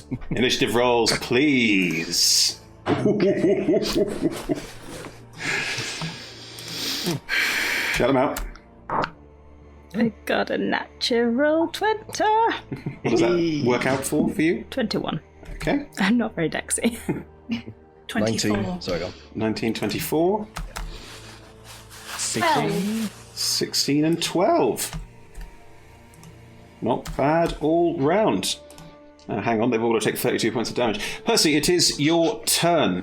As you are leaping through the air, and as this sort of, this blue energy burst just opens out for space, you are leaping through the air and landing in the midst of these 5 monks. Where do you want to land? And on top of one of the elders, please. On top of one of the elders? You can absolutely do that, no problem at all. They are looking a bit bemused and befuddled and have, taken damage, so that is a lot for them to deal with at the moment. What would you like to do as you land in the midst of them? Punch them 4 times, please, Chris. Okay, go for it. Okay, one of those is a nat 20, and then the lowest of the others is a 21. Yeah, all of those hit. Cool. So that is 5d6 and 5d8, which is enough that I will use a roller. Mm-hmm. D6, 5d6 is, thank you very much, that is 23, and 5d8 is a, come on, put the dice in, 27. So that's 50 plus 20, 70 points of damage. Cool. How do you want to take this person out as you land on them and just annihilate them? I'd like to punch straight into their head and try and snap their spine.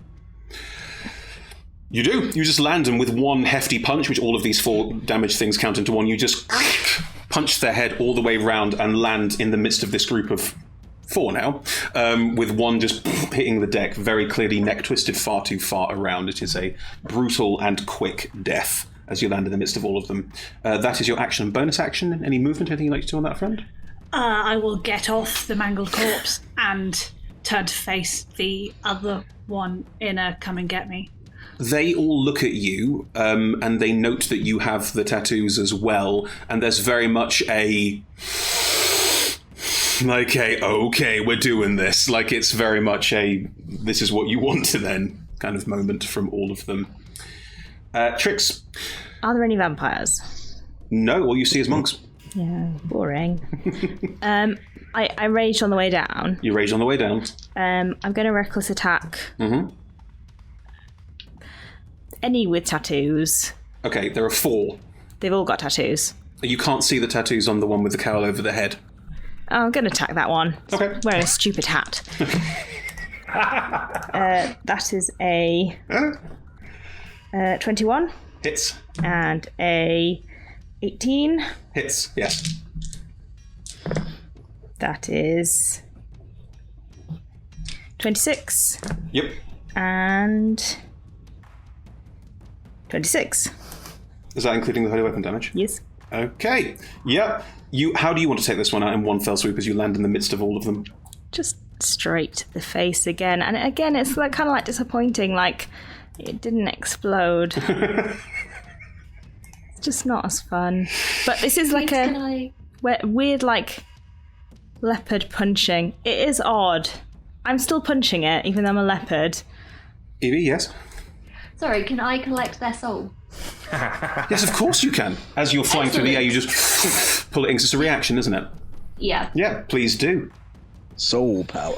In that same way, you are dragging the soul out of these 2, like, very high-level members, but they've been done a lot of damage very, very quickly. So you are landing in the midst of these 2, and Evie, as Silver flies through the air, you just absorb the soul before doing anything else as you go. Another trinket appears on your necklace. That is absolutely fine. Trix, any bonus actions? No, I'm saving them. Okay. On the balcony, as this happens, Isla is going to turn and look at Aldrin and Ashra.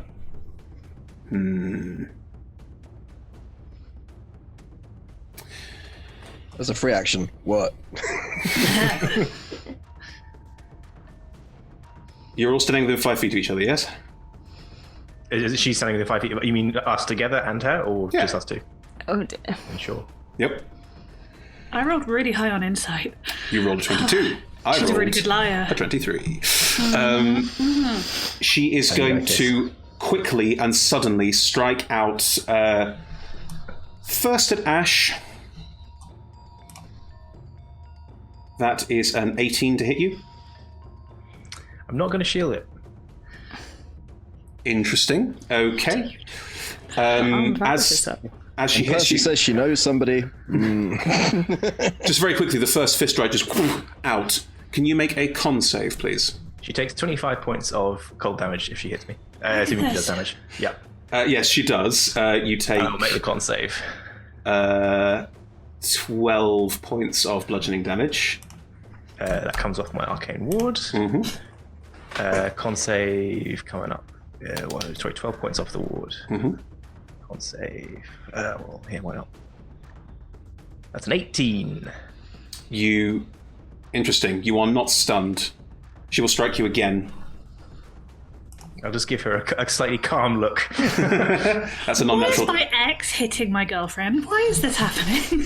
I mean, That's a question that answers itself, really, isn't it's it? a non-natural 20. Again, I could shield it. Not gonna. Make another con save. It's 25 points of cold damage to her. Every time. Yeah, if I take a hit, every time I get hit goes. until the armor's gone, which it doesn't until my ward is gone, and then you've got to get through the armor as well. That's another 18 on the con save.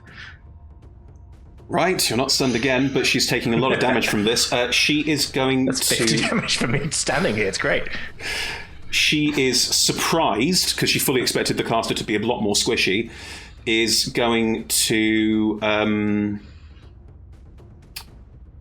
she's going to step back and move away from both of you and try and get to a more defensible position around the side, getting herself some cover. You both have attacks of opportunity if you want them. How much damage did I take off the second attack? Oh, 11. Sorry. Oh, cool. Okay, yeah. I mean, I'm not going to bother. Can't do anything. Aldrin, you take attack of opportunity? yeah, I suppose. I mean, I'm trying to think logically what weapon I would have had prepared. I don't think it's going to be a melee weapon, because that would just be silly. I probably would have had my. You can only attack opportunity with a melee weapon. Yeah, well, if you'll allow it, then I'll attack with my rapier. But I'll allow as you step away. As she steps away, you just pull out the rapier and give a quick slash as she goes. That's fine. yeah, I'll drop my crossbow. That's a fine miss. Would you roll? That one. Yeah. You try and get. She very expertly. Trying to get it out of its. Surely you stab Asher in the back. No, what happens on a nat one. 25 points of cold damage. I don't think I can even get it out. Is that visible Yes, it is. from the floor? It is visible from the floor. Ash, as she steps away from you, she's going to try and the whip will fly out and try and wrap around you. Is it an attack within 5 feet, or can she do that from range? She can do it from range. Yeah. That's good. That is only a 17 to hit you, though. I will cast the shield spell Yeah, it to bounces recharge my off the ward for shield. 2 points and block the attack. Damn. If she'd hit with it, it auto grapples you and you are restrained, which means you can't cast spells. Yeah. But it didn't. So she has stepped around the Just side. flick a hand out. I'm just trying to do this as coolly, no pun intended, but as coolly as possible. Where I just take the first 2 hits, and then as she moves the whip, just flick a hand. The kind of the dismissive flick from the counterspell from the last session, just like knocking it aside with a wave of energy. In which case, she will use a bonus action to step into the shadows and vanishes. Tracks. Yup. Aldrin. This room. Yes. Shadows. Where are they? Are they everywhere? It is. There are sources of light around the sides of the room, but there are still shadowy corners that can be stepped into. If you put a light, say, in the middle of the room was particularly bright, then there wouldn't be many, if any, shadows to step into. How wide is the room? It's about 50 foot square. Cool. I know what monks do with shadow stuff. Although I'll be honest with you, my first instinct was just to meld into stone and be like, bye. The ultimate cleric move. Yeah, I am going to cast daylight centered on the middle of the room. Yeah. Goodbye, Nasty. shadows. Nasty. Goodbye, all of you. And is it sunlight? Does daylight create sunlight? It doesn't create sunlight, but it does mean any attempted darkness of 3rd level or lower will be dispelled automatically. Brilliant. It's just a sphere of bright light, and then dim light for an additional 60 feet. Yeah, you create. How do you create an orb in the center of the room?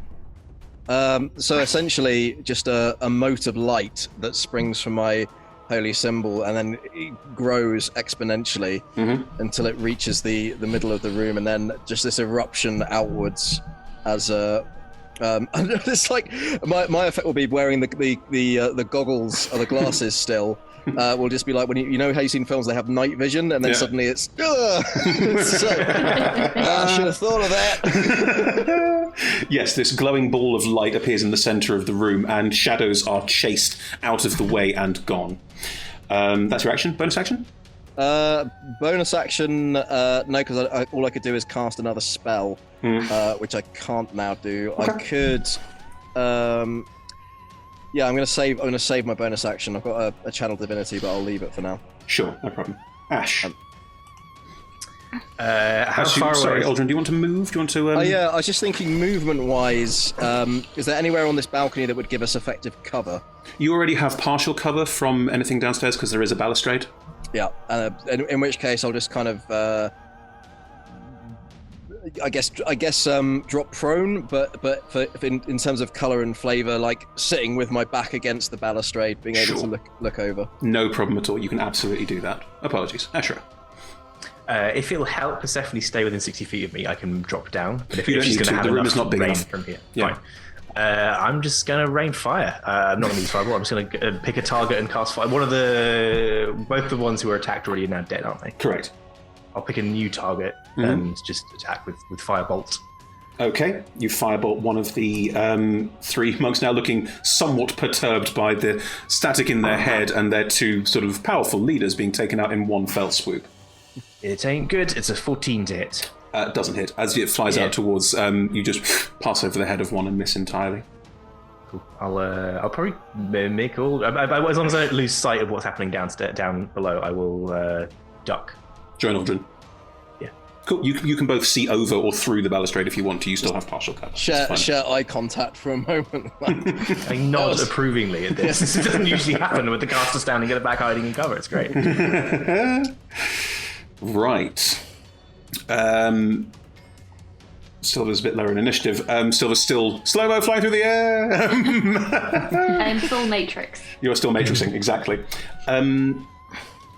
Percy, Trix, as you both land and start punching wildly, and as the light glows and fills this chamber, a figure that was off to one side by what looks like the front door to this space, obviously looking to do something to make sure the door was being protected but didn't think about upstairs, is going to bolt and is going to run around the side of the space. They are very quick. They can move at, 80 feet if they dash, which they will do. They are going to run very quickly around the side of the space, out of range of all of you, towards the back of the room where there are stairs going down. As they run, you can both see the floppy hat and the outfit that is very clearly Tharaval Ravenshade, who you encountered in the basement of House Bormal, a lifetime ago, 2 days ago. And as they run around, Trix, you notice with a certain sort of pleasure that the words "bite me" are inscribed into their cheek where you first punched them. But they are running around the space very quickly, heading towards the back, and will get a small way down the stairs. There's not a very large space, avoiding all of you.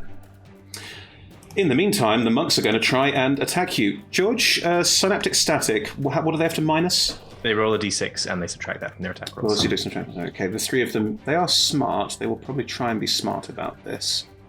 They can't cast darkness because it won't work. So So they can't shadow step. They can try. No, they'd understand that. That's fine. I think they're just going to attack. It's the only thing they can sensibly do. So how much am I minusing, George? D6. D6, thank you. For each roll, yeah. For each roll. God, okay. I'll just roll them as dice. That's easier. Okay. The first one steps up to Trix and rolls... Hang on. +6 -4, so +2. 15 to hit you? I attack recklessly, so they should have advantage, but a 15 would hit. I'll roll again to see if it's a nat 20. Can it be a nat 20 with synaptic static? It can't, can it? Because it has to roll. The dice dice it modifies the final result, but the natural roll of the d20 is what counts. I understand. Okay, I'll just re-roll both dice. They're not. In which case, the first one is a 15 and the second one is a 13. 13 wouldn't. Okay, so they try and strike out with you. George, how does synaptic static affect their minds? It's their thoughts are muddled, I think, is the description. So it's like I think of it as a psychic flashbang. Like they have a fuzzy head. It's a little bit hard to think through and push through. In which case, one will step up to you, Trix, and just try and punch, and clearly just not have quite the wherewithal, but will then steel themselves for the second and hit you in the chest with a full-fledged punch. Any of the non-magical damagey things. It's just bludgeoning, yeah. Okay. So that is 10 points of bludgeoning damage reduced to 5 for you. Make a con save. Kind of laugh at them a little bit. Make a con save. 20, non-natural. Cool. The other two are going to step towards you, Percy, slightly more concerned about you. Not because of the panther, but just because you think one of them am who not is... a panther. Well, one of them... those rolls are terrible. That is a 9 plus 6 is a 15. No, the other one's lower. And the other one is going to also have a go. Okay, that's better. It's 13 plus 6, 19. Have you subtracted the d6? I have, yes. So that's why it's taken me a bit longer, because I'm doing... It was a +1 to AC, right? Correct. Then 19 is my new AC, so it hits. Ooh, okay, right, yeah. okay. So two monks are going to try and step into you and attack, and they're doing their best, but only one punch manages to get through as you block and deflect and... Do monk stuff. Do monk stuff. That is 9 points of damage, and make a con save. You take 4 and I take 4. One of you takes 5. It's resistant. It's halved. They have resistance, so Persephone's resistance halves, which rounds down, and then I take the same amount of damage that she takes. I understand. If you lose the odd point of damage, which is even better. Interesting. I didn't know that. Warding Bond is fascinating. And you say con save, and I get an extra +1 to that as well, right? Correct. 17. Cool, you're fine. How does the warding bond work with the... So I think it's probably visible to both of us and visible to anyone who can see magic or any kind of thing like that. There's probably a link, like a literal line drawn between these two that is siphoning energy backwards towards me. So as Persephone is taking hits, like some of that kinetic energy is being absorbed by the ring and funneled back to me. So Do you take some of the bruising, or is it just pain? It's probably distributed, but it's more like wincing overall pain rather than like targeted and mirroring the exact same wounds. Gotcha. Okay, that's fine by me. Silver. As the three monks attack, you are leaping through the air. I would like to, as I come down, try and aim it towards, because there's 2 on Percy at the moment. There are 2 on Percy at the moment, yes. I would like to try and stab down on one of those bad boys. Please do as you land. No problem. That is 25 to hit. Hits, yes. Excellent. And now this is quite a few dice, because I get sneak attack, yeah? Yeah, there's an ally within 5 feet. Yeah. Okay, so that is... One moment, please. Is any of this necrotic damage?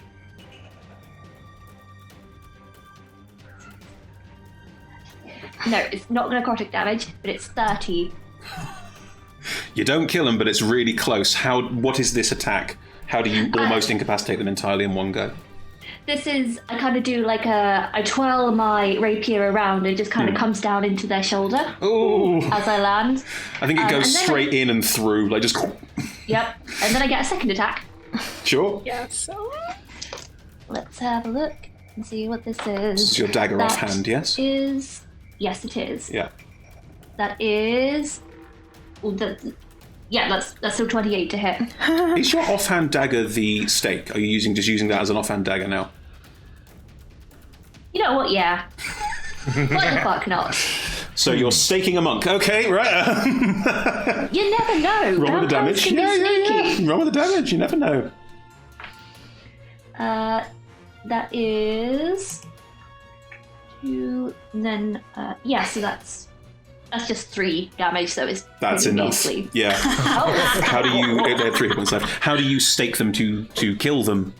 Do you just stake them in the chest like you would a vampire? Yeah. Just kind of do that, and then I just kind of go around the other side and just kind of bring it in. As you stake them in the chest, they just collapse forward, gushing blood from their mouth because you've just stabbed them in the chest with a stake. They're not a vampire, but it hurts, and they die. Yeah. Okay, Percy. Can I see Isla? When the daylight struck, yes, Isla's now downstairs and is on the far side of the room watching what's going on, and there is a certain deer in the headlights look as well. You said we saw from down below, right? You did, yes. I'd like to cross and start trying to rip Isla's head off, please. Sure, you have 2 monks around, or 1 monk around you, sorry, 1 is dead. I don't care. You going to disengage? Mobility, Oh, I have mobile as well. You You have to attack on this. You have to turn. attack. Oh, that's okay. Yeah. I don't care. I'll take the hit. You sure? Yeah, I'm really pissed. Okay. She tried to kill Ashra and lied to me. Like, Do this they- is not That's a sensible combat decision. Do they get to save for synaptic Yeah, the monks should static? get to save in their turn to rage. Oh, thank you. Yeah. What's the It DC? saves It doesn't matter. It's a DC 7 and a 1. 17 Just for the record, I did much more damage with the stake. I was looking at the wrong thing, so just for the record. Cool. It's very dead. Even more dead. Well, on the dice, I've rolled a -1, plus there to hit, it's a +6, so it's 5 to hit you, Percy? I think that might miss, Chris. As you go away. I was in the corner. Possibly for flavour, it's because Percy has clocked Isla and looks so murderous, it makes them falter a little bit. Fine, no problem at all. That is a thing. Isla is just sees you coming, and she doesn't try and hide the fact that she doesn't try and hide what she did, nor is she trying to hide what you are doing. She is basically looking at you coming and waiting. I'd like to try and rip her head off, please, Chris. Make I'm an not attack going to roll. burn any more key points because I saw Theravel run downstairs, so I have an inkling of what's waiting downstairs. Yep. So 3 hits. Mm-hmm. You're not going to believe this. That's 2 natural 20s. Rebecca, we have to Yes? do something about your dice. You and George need to somehow swap karmas need a or little balance it pedestal. out.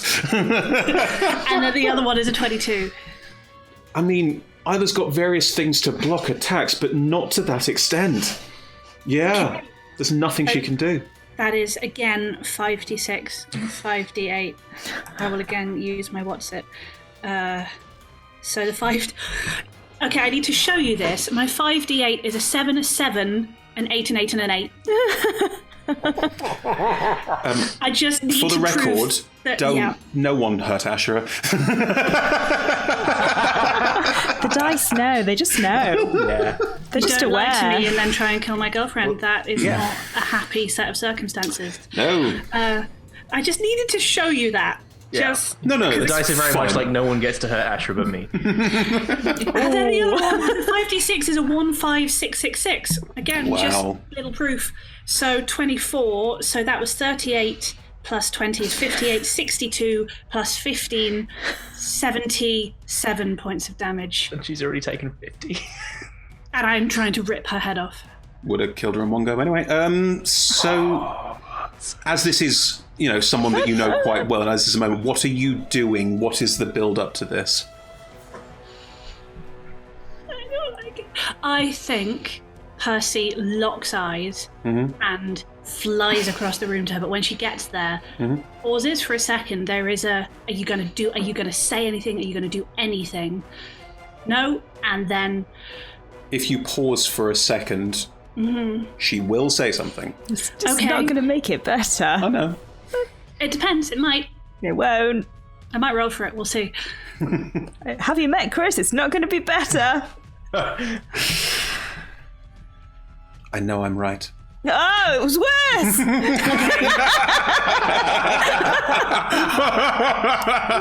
So I think anyone looking at Percy's face would see up until that point, like, it is angry, but there is still a flicker of humanity, and at that point it just passes to sheer inhuman rage. And she will just reach forward, take Isla behind the head with one hand, reach forward behind the ear with the other, and snap. Okay. It's quick She hurt Ashra. utterly painless. It's just down in one. Isla just falls to the floor.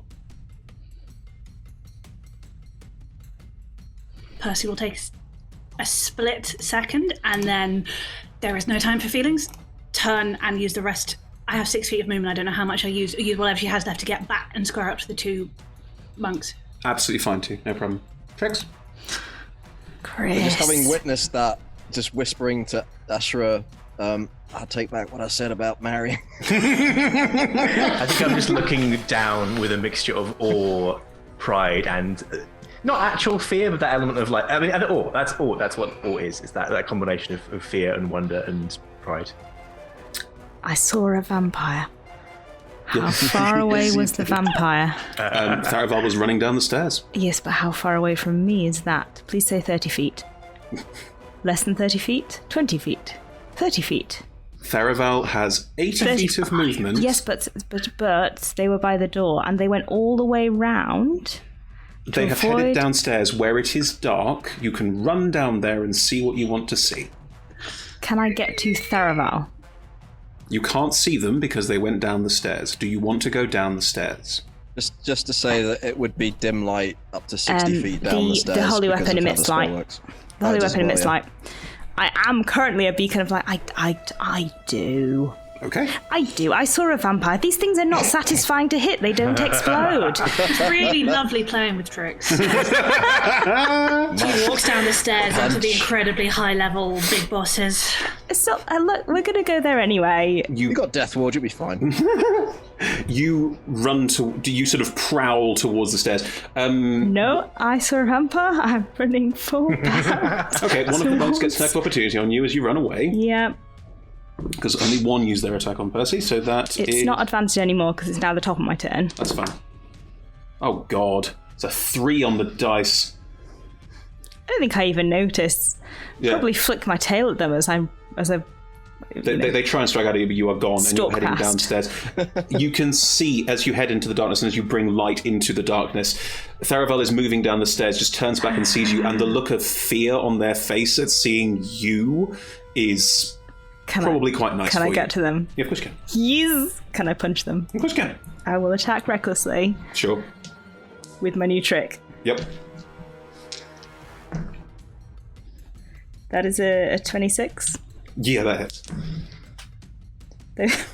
Those have managed to land both cocked, which is really quite Intriguing. spectacular. And that's a 24. Yeah, I can't block those. Both of those hit. They just raise their hands up in fear as you leap down at them.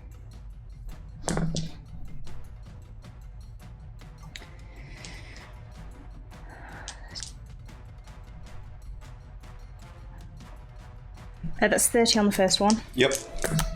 Woo! Sorry. I rolled a 2 and 2 ones. Oh. And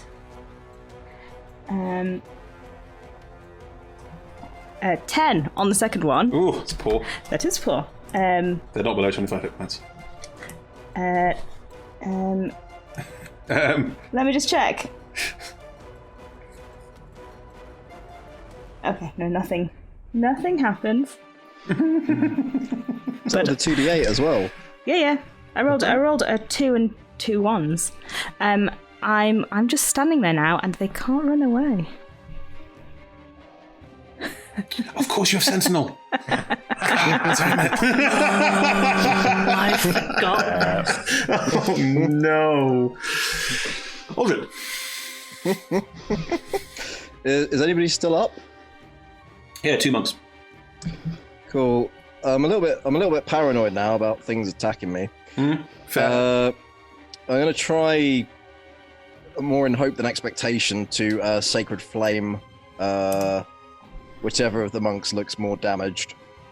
They're both taking the same amount of damage because they both got synaptic statics. Is it the Is it the? I have to roll. I have to minus a d6 from the dex save as well, don't I, George? No, only concentration saving throws. So it's not. It's not shame. Spain for that. I'm expecting this not to hit, but I'm firing it out there anyway. 25. Oh, Yeah, it just zings. Matrix style fast. It's still befuddled. Just move out the way of it. And then as a bonus action, so I can get my defensive spells up, I'm just gonna cast Sanctuary. On yourself. Yeah. Cool. Right, Ash. I'm just Sorry, gonna... I've done it again. Aldrin, are you staying where you are?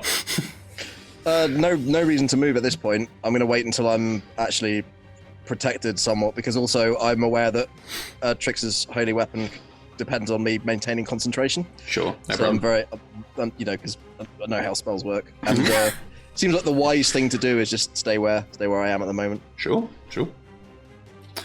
Ash, it's your turn.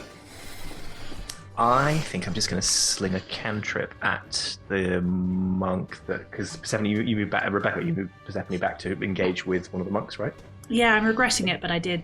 I'll just target that one with a firebolt. I think again sounds good. Sure. Saving those spell slots for whatever's lurking downstairs. Ooh, that's a natural 20. Oh my god, what is happening? Never get those. It almost never happens when I'm doing, because I so rarely actually deal damage. That is, I'll roll on here because I've got 60 cans in front of me. That is a pretty chunky, very chunky firebolt roll. 43. 6, 7, 6, 9, 9, 6. What? 3d6 to 66 from a firebolt, and they're all above the average, which is Come again. 43. Well, you annihilate one of them. That's great. That's I think as Persephone's turning around, and I just blast away as you're running up to the monk. Just leave them a soot stain on the ground. Yeah. Dodge that, fuck knuckle. Give you a look. Yeah. just as deadly as each other. That's a lot. Yeah. That's amazing. Okay. I'm so proud. I think if it's when you're running back to that monk as well, you definitely make eye contact and just share, like, yeah. I think, Percy will, if we make eye contact, Percy will give you a, do you hate me now? Look. Absolutely none whatsoever. Excellent. Then yes, it'll turn into like, yeah, we're cool. Okay. Oh no, now we're all fifth wheeling. All three of us. I still think we haven't made enough of a fuss that George rolled a natural 20. I made a siren noise. What more do you want from me? Yeah. I made a siren noise. Reasonable. Okay, it's Tharaval's turn. Yes. Good luck. Good luck. Yeah. Yeah. I mean, they fought you before, and they could run away when they fought you before. What changed? No, you sentinel attacked and you missed. Correct. I couldn't reckless at that point. Yeah, but they don't know that. They don't know that. I mean, they would risk it because they know what's further down. Yeah, they are going to... They would know not to bother disengaging. They're just going to try and run and accept that you might hit them in the back. I've rolled a 16. Their AC is 16, but they use their reaction to once again spin out the way and use their rapier to parry the strike as you come in and just leg it downstairs. They are running full bore trying to get away from this whole situation, and they vanish into the shadows. And then it's fine, because we're all going down there anyway. Mm-hmm. It is the monk's turn. They can't not. Yeah, they're going to try and slow you down. They are going to try and grapple Silver. So they're going to make an athletics check against you. Does that get the -6 as well, George? Is it an attack? It's an ability check, so yes, ability checks are affected. Yes. Oh. Silver, can you roll an acrobatics or athletics to not be grappled? Yes, I can. That is, let's see. What's 15 plus 13? 28. 28. Too high. That. I rolled a natural 20, and it's not high enough. They're going to try and grab for you, Silver, in an attempt to sort of like, I've got a hostage or something. Like, there's definitely some kind of move going on here. They just fall over holding their head because of the synaptic static. And that's the end of their turn. It just is. It's the end of their turn. No. You get to make a saving throw. Oh, it's a 16. Not good, not high enough. 17 is the DC. Done now. I feel like whatever's downstairs, all the numbers are just going up. The longer Yeah. as this fight's gone on, numbers go higher. Chris is just going to kill every one of us for every nat 20 we roll. Do not do that. You know that full well. It's all preset. I feel like whoever looked at Silver and was like, yeah, I'm going to take that person hostage is a fool. Yeah. Silver, it's your turn. Aldrin. All the way Aldrin is your hostage. He's a long way away. Silver, it is your turn. Well, if this mug hadn't just tried to attack me, I would have gone after T, because we all know why Trix would run off in the middle of a fight. Yes. Probably if there's a vampire around. But I'm just going to try and take care of this guy. Do I get sneak on this, or is no one nearby? Percy ran back over. Yeah, you have a sneak attack on this. Excellent. Okay, so that is a 19 to hit. Yep. Excellent. Then I grab all my dice. 1, 2, 3, 4, 5, 6, and a D8. Okie dokie. So that is 7, I love this 13, party. 14, 16.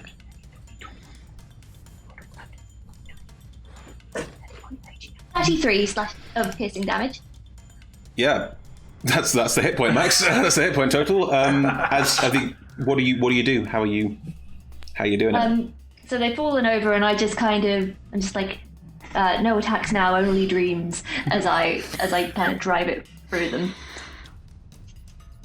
Do you want to take their soul?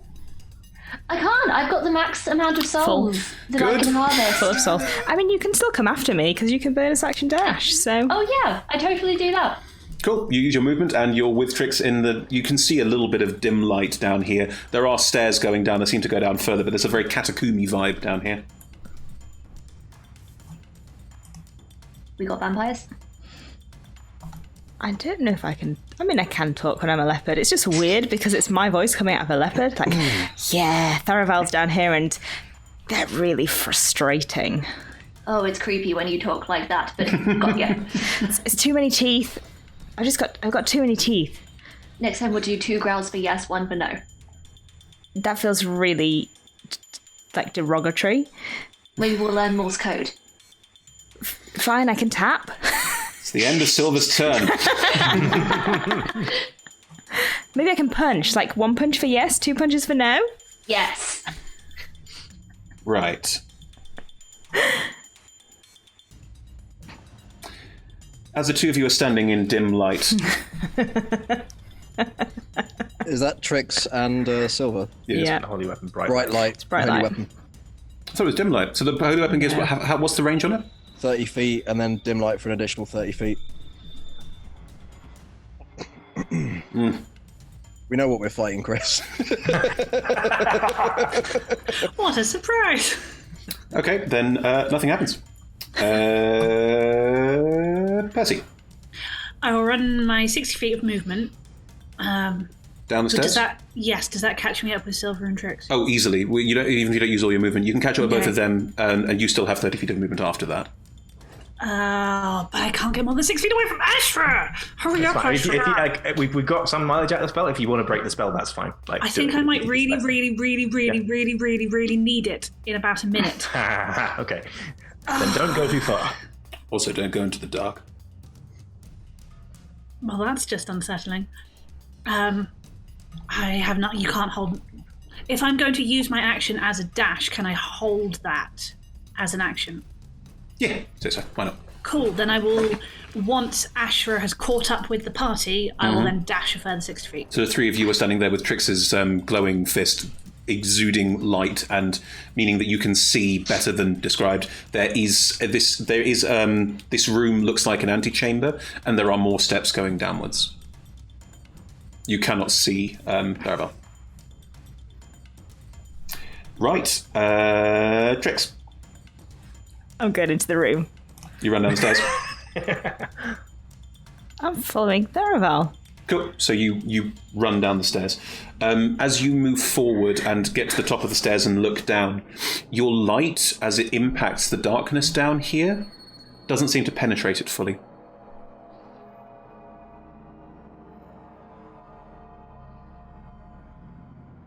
When you say fully...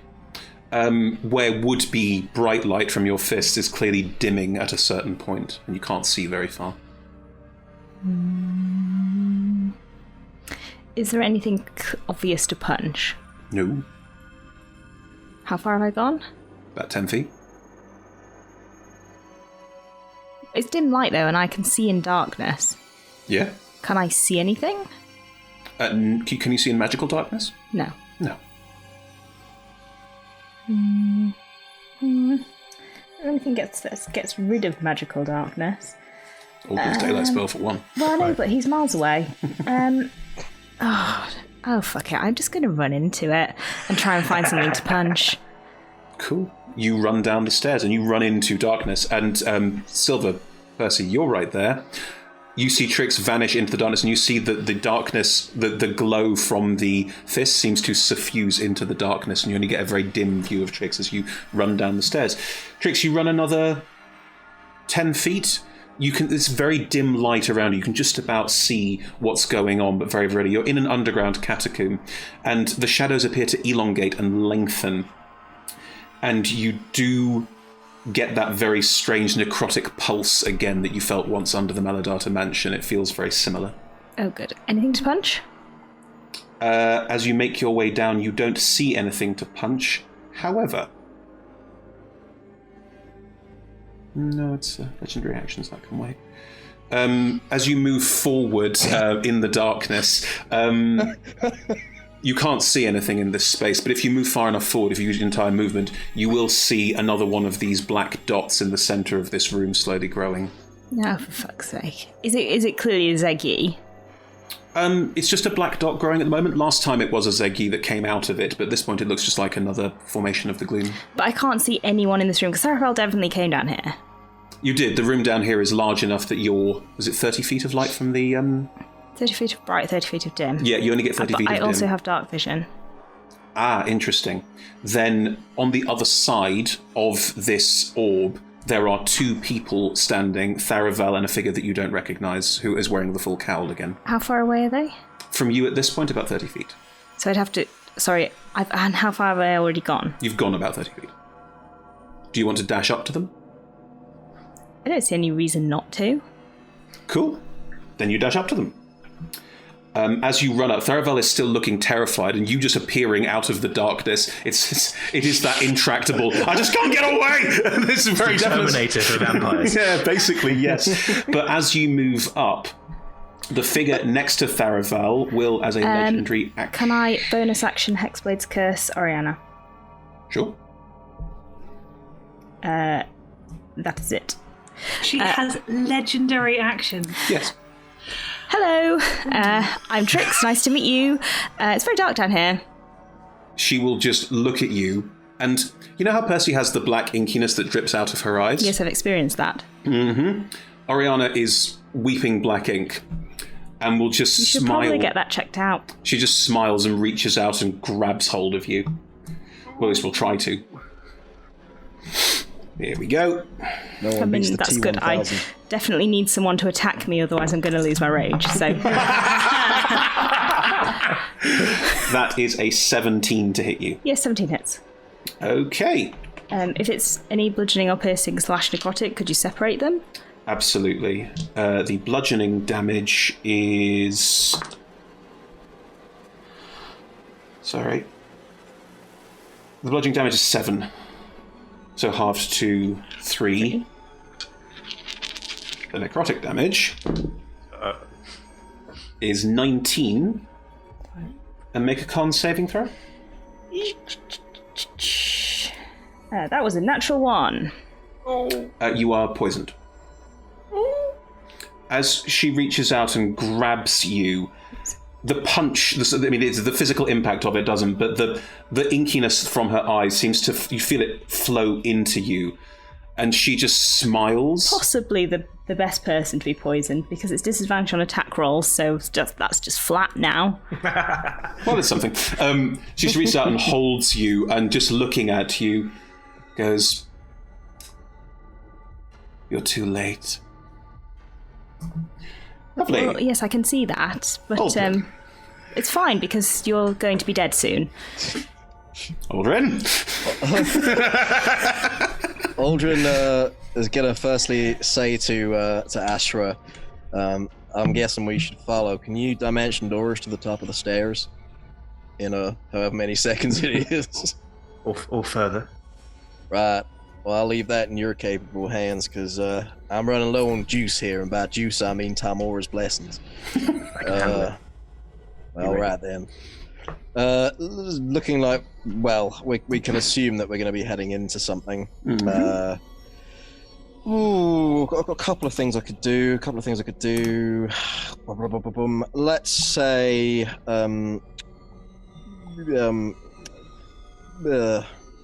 mirror image. Fine. Good choice. Interesting. Desperately trying to protect my concentration against all odds, and just a quick look across the Ash again, and then a nod. All right then. Okay. Ash, it's your turn. Perfect. In my head, the stairs bend around. Or are these straight stairs? What's Straight. the sort of Straight stairs. Okay, cool. And I don't know. I guess I saw where Trix went. So basically, I want to put myself as far forward as we can without being way ahead of the people who are on the stairs currently. I want to sort of catch us up with the dimension I will door. allow you to dimension door yourselves amongst everyone else. That's perfectly fine. That works. Yeah. And I will do that. Mm-hmm.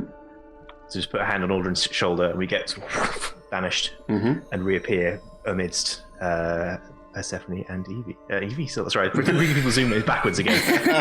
Evie is also there. Just kind of there, rolling some dice in the corner. Just with the marionette strings on silver letters, yeah. Persephone and Silver, yeah. The four of you are now standing together and can see, you can't see, and you see this very dark, magical darkness That space. triggers my movement, so I will turn to Ash and go, "Let's go," and run 60 feet. Percy, further you into run the down dark. into the darkness. You have dark vision. You cannot see. Cool.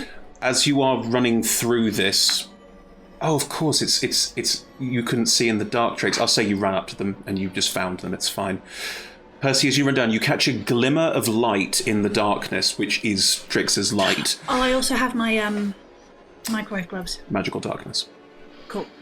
You catch a glimmer of what is probably Trix and what is probably the light of that, but otherwise you can see nothing else. I'll run I'm towards also the having glimmer. a very cheerful conversation with this person who's trying to be Quite creepy. loud. I'll run towards Trix loudly being poisoned and the glimmer, please. The 30 foot of dim light that breaks through the magical darkness from the holy weapon. As you step into it, you can see Oriana has grabbed hold of Trix, and the black energy from her is just pouring out. And she will see you running up. And I wondered when you'd get here. I suggest you'd let T go, really. Also, hi, Mum. How are you doing? It has been a while, Percy. Nothing more to say? I mean, you can let T go and then we can have a chat. This was all for us, and you're too late. I've already done it. You're still holding on to Trix. You don't... I thought you were, smarter than this. You can put T down and then we have a chat. Usually you have some tea and then you have a chat. Nah. Is that... She'd probably poison yours. Oh, she's already done that. She lets go of tea. Go on, then.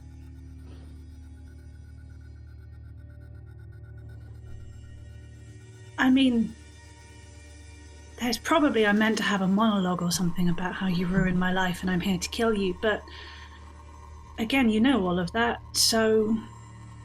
I was never Any trying last to... words? I was never trying to ruin your life. Look at what we've achieved. Look at what we'll get. very hard to look at it when you can't see it, to be honest. Good point. Why don't you tell me, what have we achieved?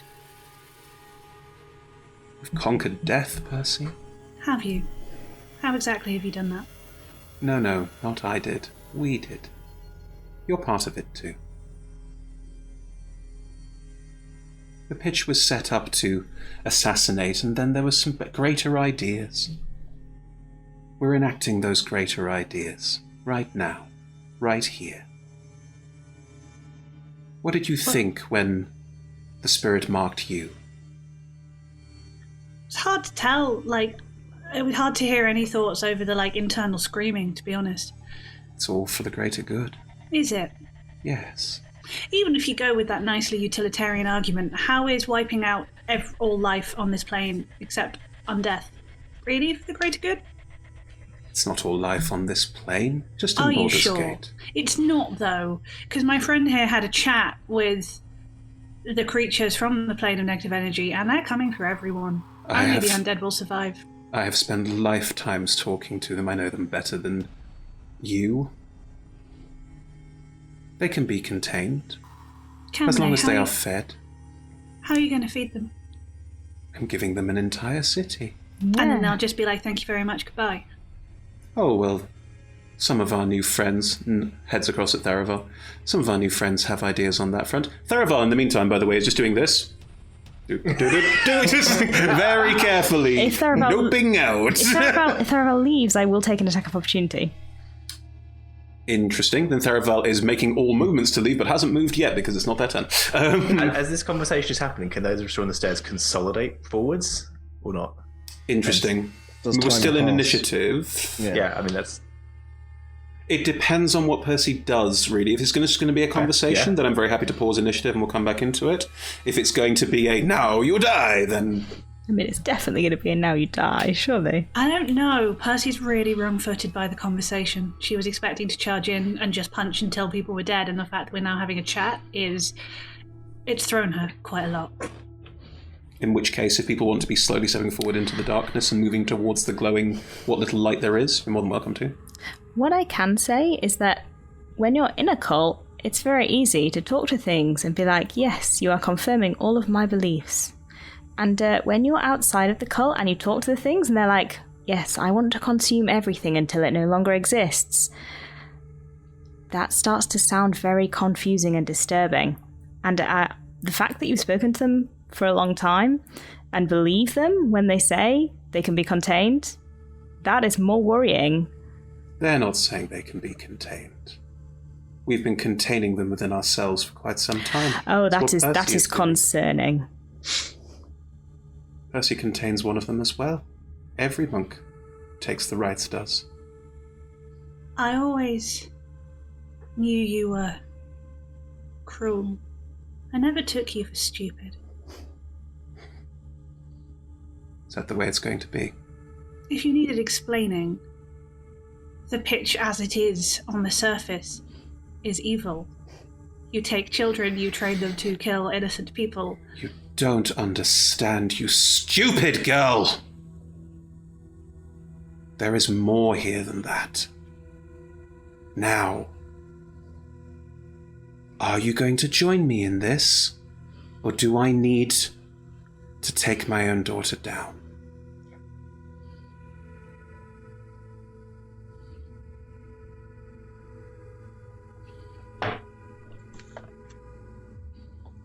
You're right.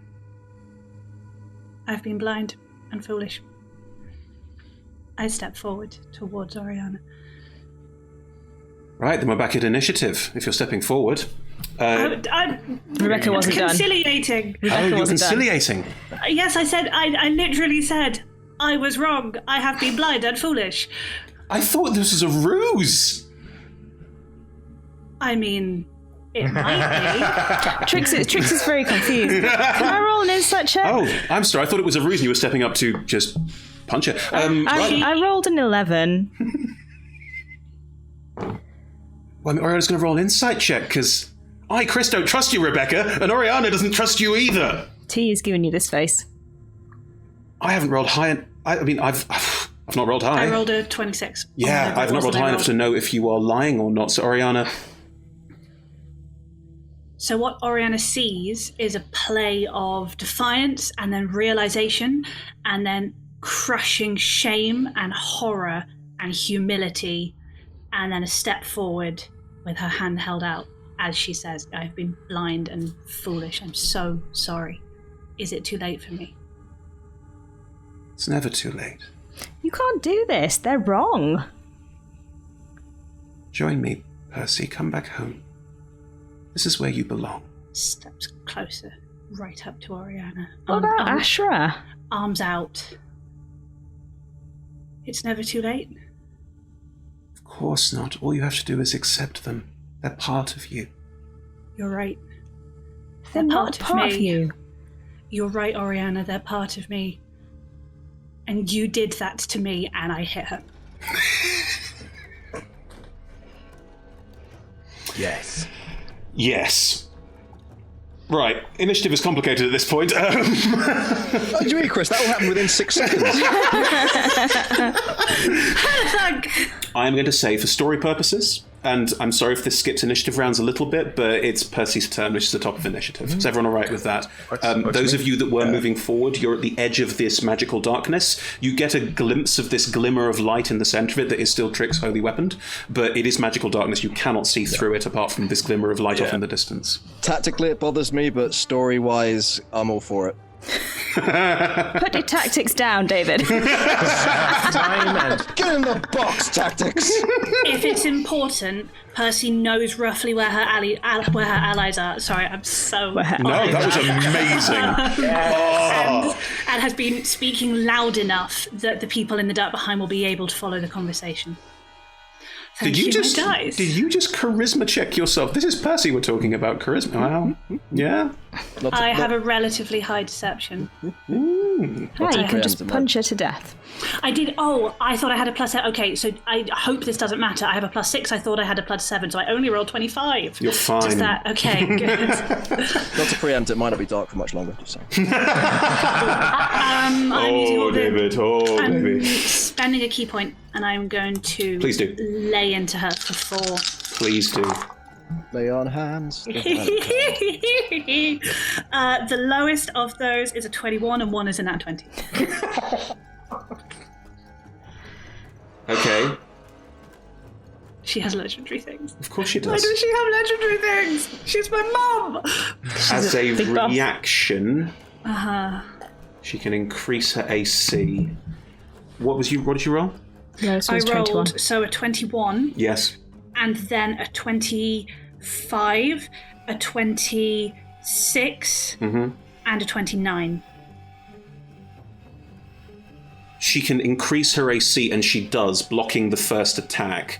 But it doesn't matter as you rain in 3 more attacks on her in very quick succession. So that's 4 of each of the dice because thingy.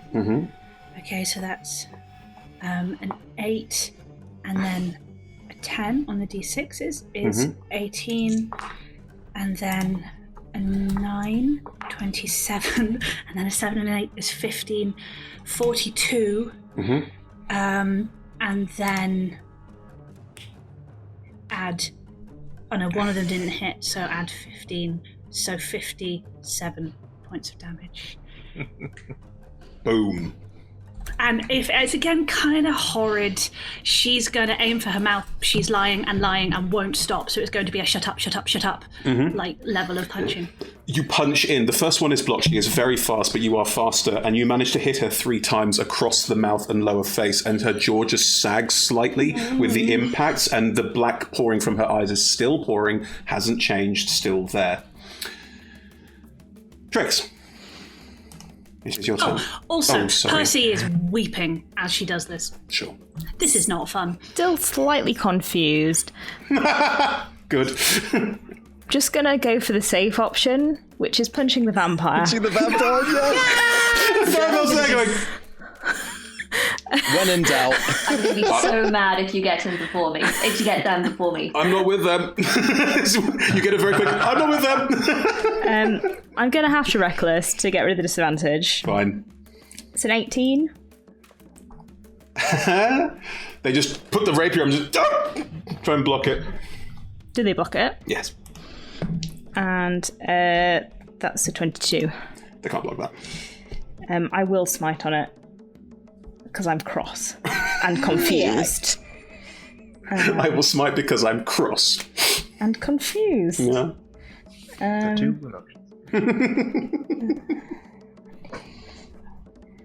Six. They're now prone. Yes, they are.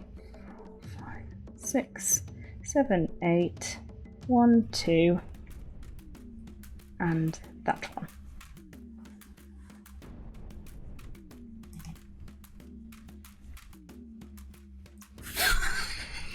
That is the dice. I have also an extra 6. So that is 54 points of damage. Nice. Are they below gonna be 25 so hit mad. points? Yes. Could they roll a wisdom saving throw?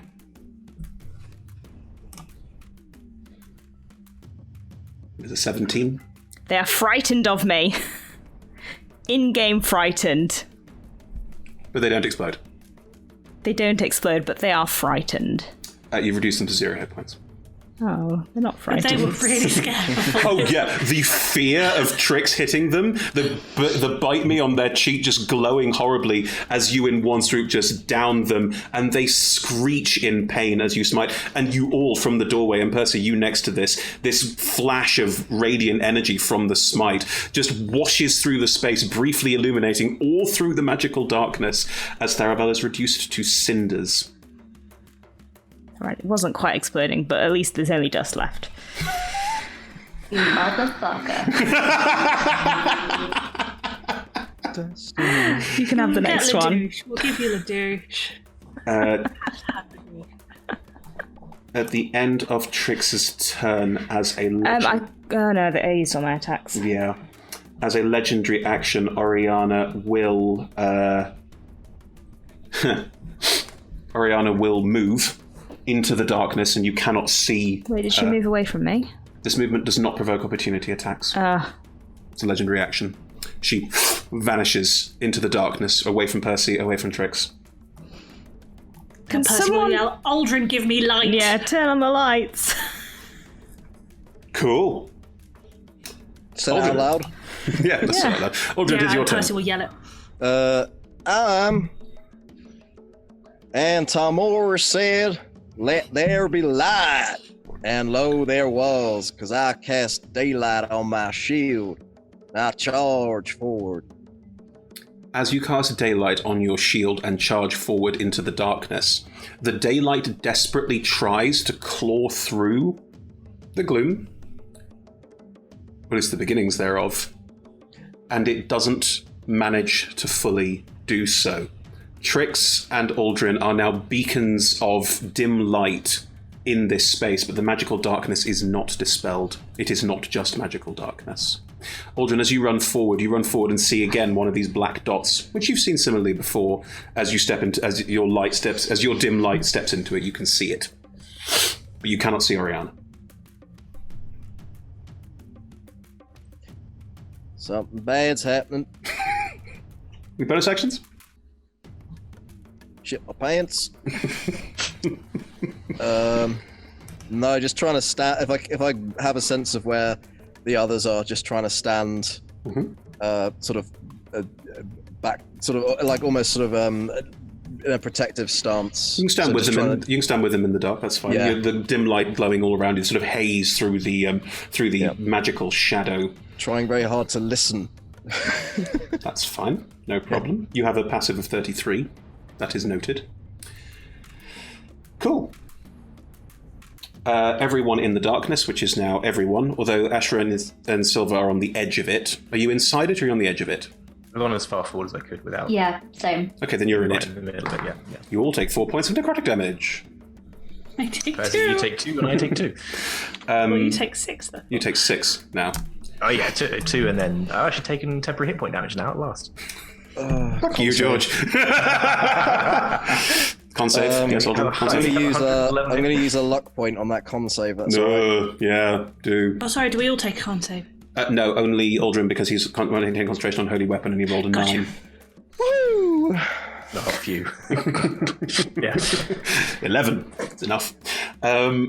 The black orb that is now basically next to all three of you is going to pulse like you've seen before, and once again is going to start growing slightly. Is it growing tentacles, or is it just growing? Like it did before, growing. No tentacles yet, but it grew before it grew tentacles last time. Ash. Do I have any... I can't remember what happened last time when it grew. When it grew last time, did it extruded Specters and the Zegi and all the rest? You. Do I have, from Aldrin and my attempts to hold it back and contain it in the Undercroft, Yes. do I think that would have any useful purpose here? Like if it's at this stage where it's an earlier formation of the Gloom, do I think I could stop it entirely? Do I think I could usefully contain it for the purposes of not doing nasty things in this fight, or is that just a Do you remember the last time you did this and you managed to shrink it back down to its original size and no further? Yeah, same You deal. have your answer. Right, fine. I would like to ready a spell.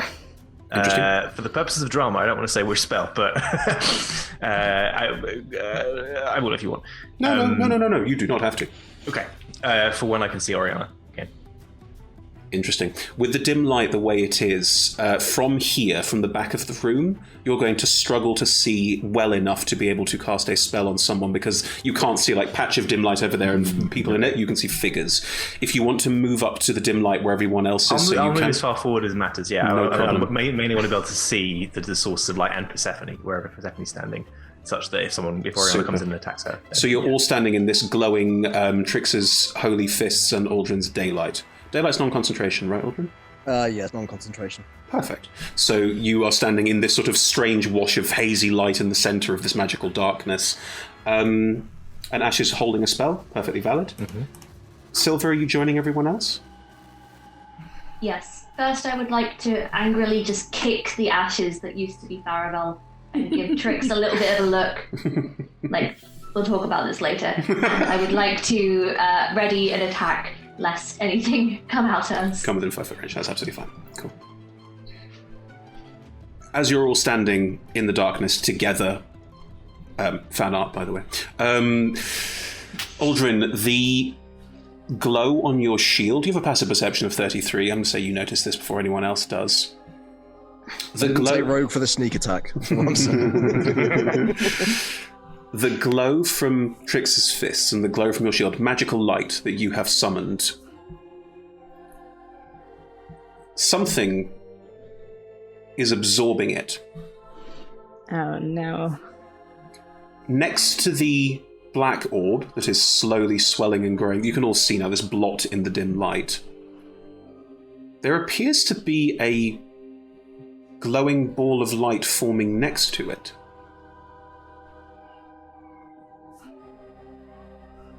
That you can see growing with the black orb.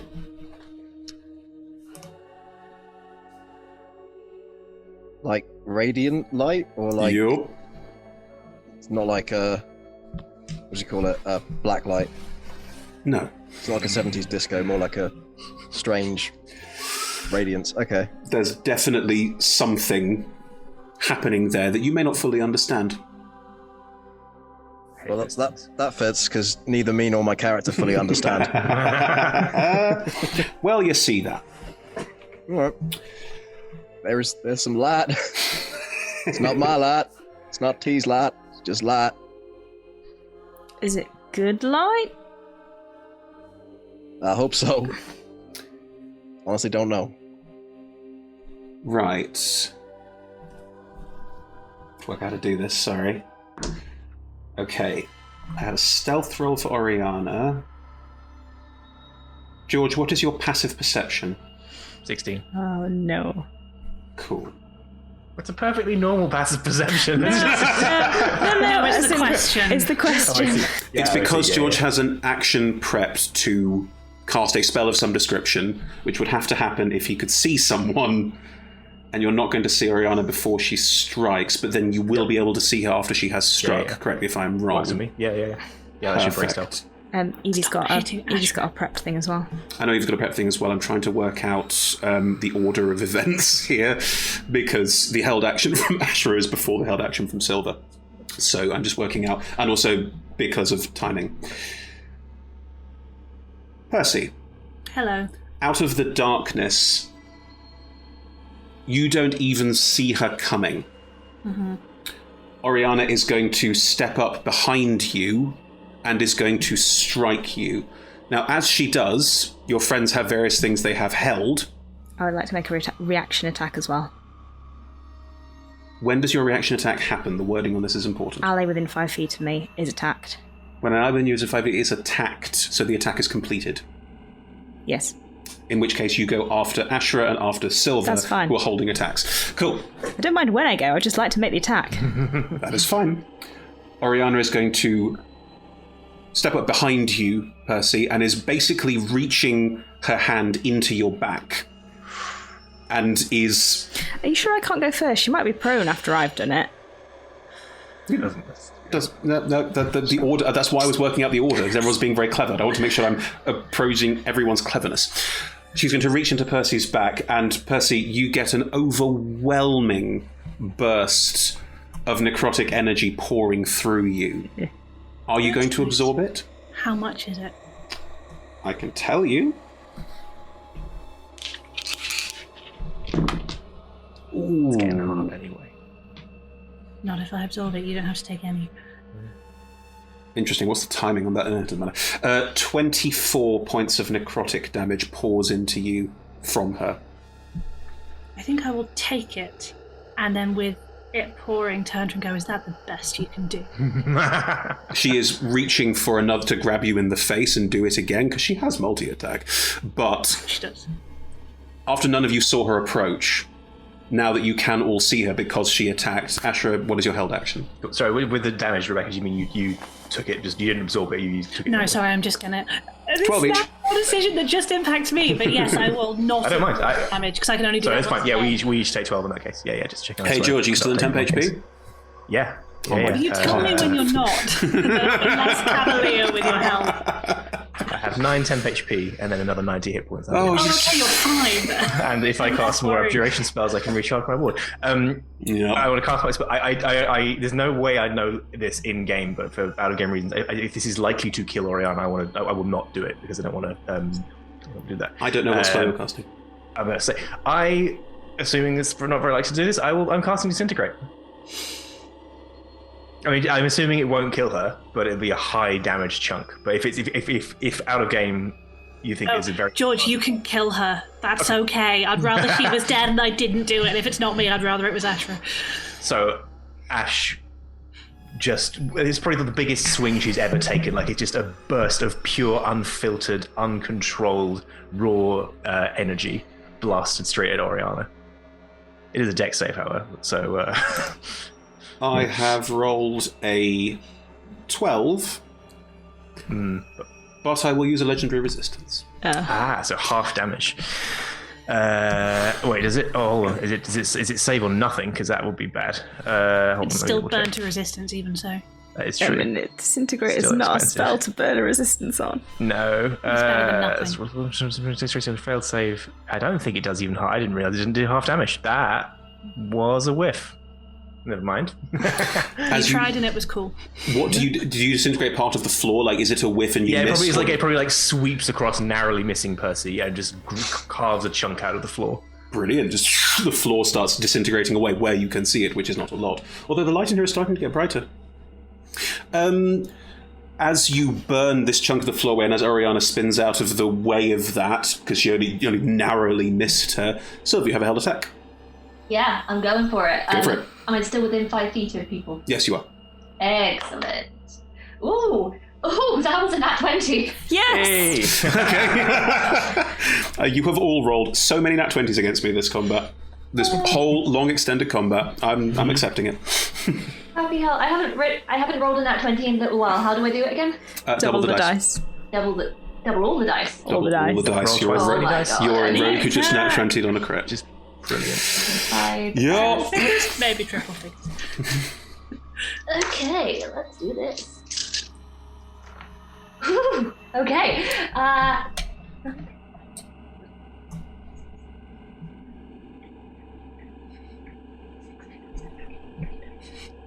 I'm concerned. To so 32 doubled is 64 plus another 6. 70. 70. I do 70 damage on the creepy person. Well, how do you kill it? Oh shit! I'm so sorry. No, take it. You deserve it. Take it. I'll revivify her so you can kill her again. It's fine. You can always do non-lethal damage, but also if you want to kill her, you've earned it. I think I'm panicking because I don't want anyone else to get hurt. So I'm just gonna I'm gonna get rid of headlock and I'm going to slice the head and kind of throw it in Percy's direction. Cool. As she spins away, you grab her and slice and basically cut her head off. Yeah. In a very swift, quick motion. Do you throw the head to Percy? Yes. Percy, the head goes flying towards you. I'll catch it as a reflex and then think about that. Not as a reflex. Cool. You're holding Oriana's head. Silver, where you're holding Oriana's body, black ichor pours out of her neck and pours out of her. She's no longer contained by her body. Yeah, that makes sense. Ziggy. And it is pouring out of her and dragging out of her, looking a lot like one of the Zeggis that you have dealt with before. Can I punch it? Yeah, you can. You've got to hold out. Yeah. Well, no, it's a reaction attack. I was going to take in Soriana. Does it count? It's still technically Oriana. Go for it. Cool. That's cool. Oriana. I like the idea of cut the head off, throw it, just brings out, Trixie goes, yeah! Just punches out real fast. I rolled a Can I 6. just mouth to Percy? I am so sorry. I rolled a 16 to hit it. Yeah, that hits it. I mean, if it's another Ziggy, I don't want to be dealing with it for very long. I'm going to Eldritch Smite it. Does my Hexblade's Curse stay on this thing? Yeah, it's still technically Oriana's soul. Cool. Just bear No, with. that makes it better or worse. What? Yeah. And it's undead? Yeah.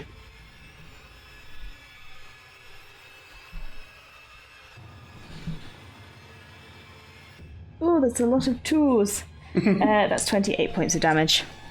Oh, that is low. No, sorry, I had 10 now. That's another 4. 32. Do thank you. You strike out with your, and again, Maces of Disruption and Zegi, we've had this conversation before, just pass into it, and it just, Shadow Oriana, what is left of Oriana, just shudders and screams as this pouring black ball is pouring out of her and becoming this thing in front. Am I about to take necrotic damage? Yes. How much? It's not a death burst, you haven't killed it, so it's just from punching through it, which means that you Yeah, that take, was really bad last time. 9 points of necrotic 9. damage. Right, well, it's the end of Oriana's very long, convoluted turn. Okay, no, yes? Is it the end of Oriana's long, convoluted? Yeah, that was It is. everyone's held We did actions an and my attack, reaction. so, Yeah. Right. Pounced. As the Zegi flows out of Oriana, clearly become part of her, is her now. From the glowing radiant orb, tendrils start pulling out of it in exactly the same way as the Zegi did. But it's pure radiant energy and it is pushing back the darkness. I can't deal with 2 of these at the same Is this time. good or bad? I'm not sure. Also, in the interest of extreme honesty, Oriana had a multi-attack and she used her first one that triggered all the reactions. She never used her second. Understood, but She because was she about then to rip my face off. No, because she then turned into something else. great. I just I'm wanted not to going to know. like, the multi-attack comes across transitioning. No, I didn't not want to survive on a technicality. That's not No, sorry, you wouldn't have done. No. Yes, so something else is clawing its way out of this, whatever this is, as well. Is this the containment strategy? Is that what this is? Percy, it's your turn. Right.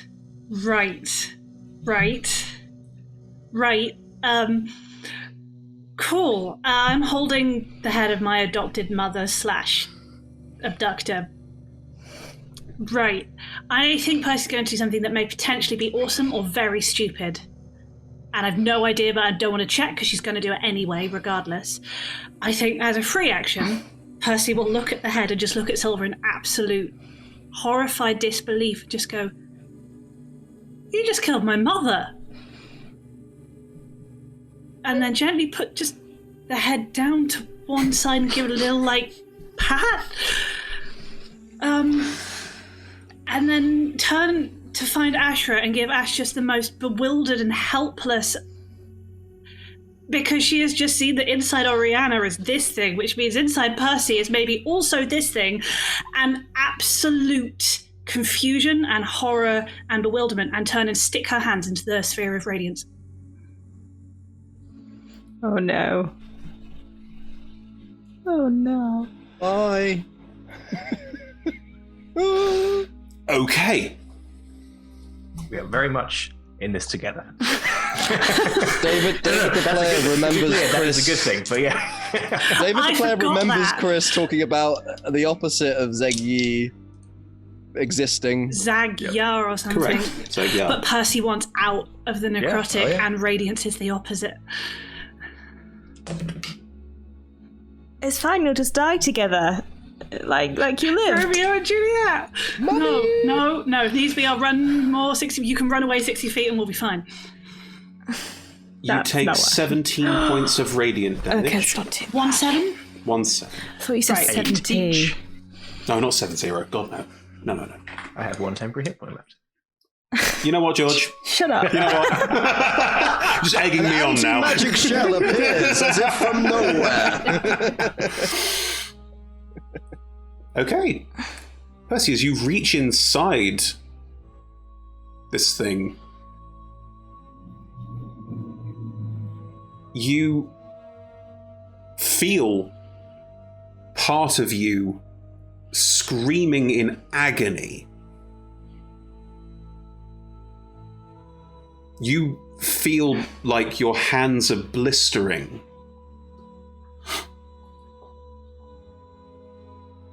But you also feel cleansed.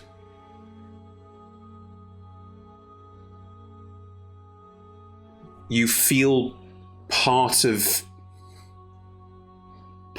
you encountering part of this, and they just nullify each other.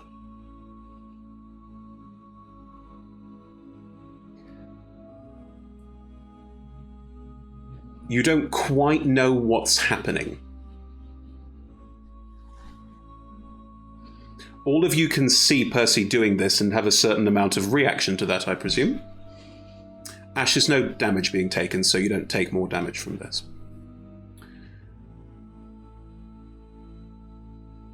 As you're all standing watching Percy do this, there's a strange sort of soap bubble, and standing in the midst of all of you is a dwarf. They have a long handlebar moustache, beautiful blue and red robes. They're holding a very ornate keychain. Everything about them is foppish and ostentatious to the nth degree. I'm in the middle of punching the Zag-Yi. Yeah. They look at all of you and... sorry to disturb, but, there's a lot of extra planar stuff going on here at the moment, isn't there? What a mess. What a mess. Can you help, or are you just here to comment? Yes. One moment. Goes through the keychain. No. 1, 2, 3. Right. Excuse me? Hello? Could you remove your hands from the positive energy plane? I don't know. Just take them out. Why? Well, it's not good for you. I quite like it, really. Interesting. It's easier. They look at all of you. Does your friend have a death wish? Should I keep punching the negative energy plane? Oh no, hang on. Right. If you don't remove your hands, the gate probably will. I'm just saying. What does Percy feel in terms of the balance of necrotic radiant? Is it just cancelled, or is it... You don't feel the necrotic energy in you at all. You don't know what you feel. You feel 1,000 pounds lighter. Okay. I don't want to... It's just so easy to just stay there. Persephone, do it. It's okay. Okay, but if I turn into one of those things, you have to kill me. You won't, and I won't. Well, no, you have to, or I'm going to stay here. I won't have to, is my point. Better. Okay. Yep, I will try and pull my hands out. You do. You pull them out, and the dwarf goes, right. Takes the key and just, everyone hold on to your hats. Pushes it into existence, into reality, and it forms a keyhole. And as they push the key into the keyhole and twist it, that's where we're going to pick up next time. Ah!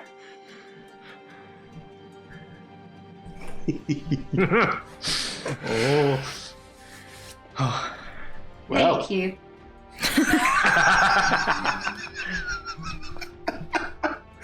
That was a session. How's everyone doing? Yeah. Everyone okay? That was a lot. Well, no, it's keys, but yeah.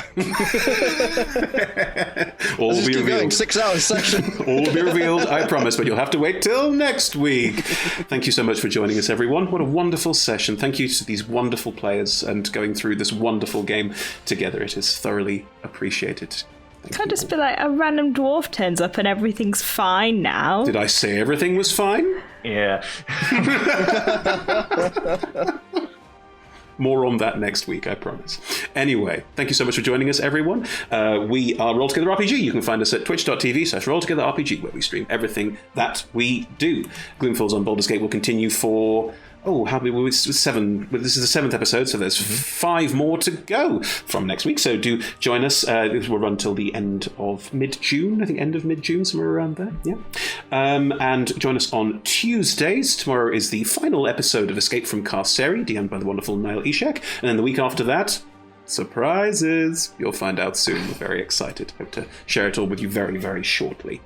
You can also join us on Saturdays when we run Talk Together, hosted by the lovely David Shears, where we interview people about the D and the Ds. Last week we had Stephen Watt from Ludia, and I think this week is going to be Hannah, who plays in Escape from Carceri. So come along, say hi, and find out what Hannah thinks about all the D&D stuff, where the dice decide the questions. That's our schedule at the moment. You can also find all of our content archived at youtube.com/rolltogetherrpg, and there's podcast versions of all our shows available if you search your favourite podcast provider. You should be able to find us if you search Roll Together RPG. Massive thank you to all of our sponsors and supporters. That's Hero Forge, Ultra Pro, Elderwood Academy, D&D Beyond, Adult Champions of the Forgotten Realms, Level Up Dice, and Warriors of Waterdeep. And a massive thank you to our D20 Club on Patreon, who also support us. Couldn't do it without you. Thank you so much. And finally, join us on social media. We are Roll Together RPG basically everywhere. We look forward to seeing you there. Right, that's it from us for a big old week. See you all next week, everyone. Bye.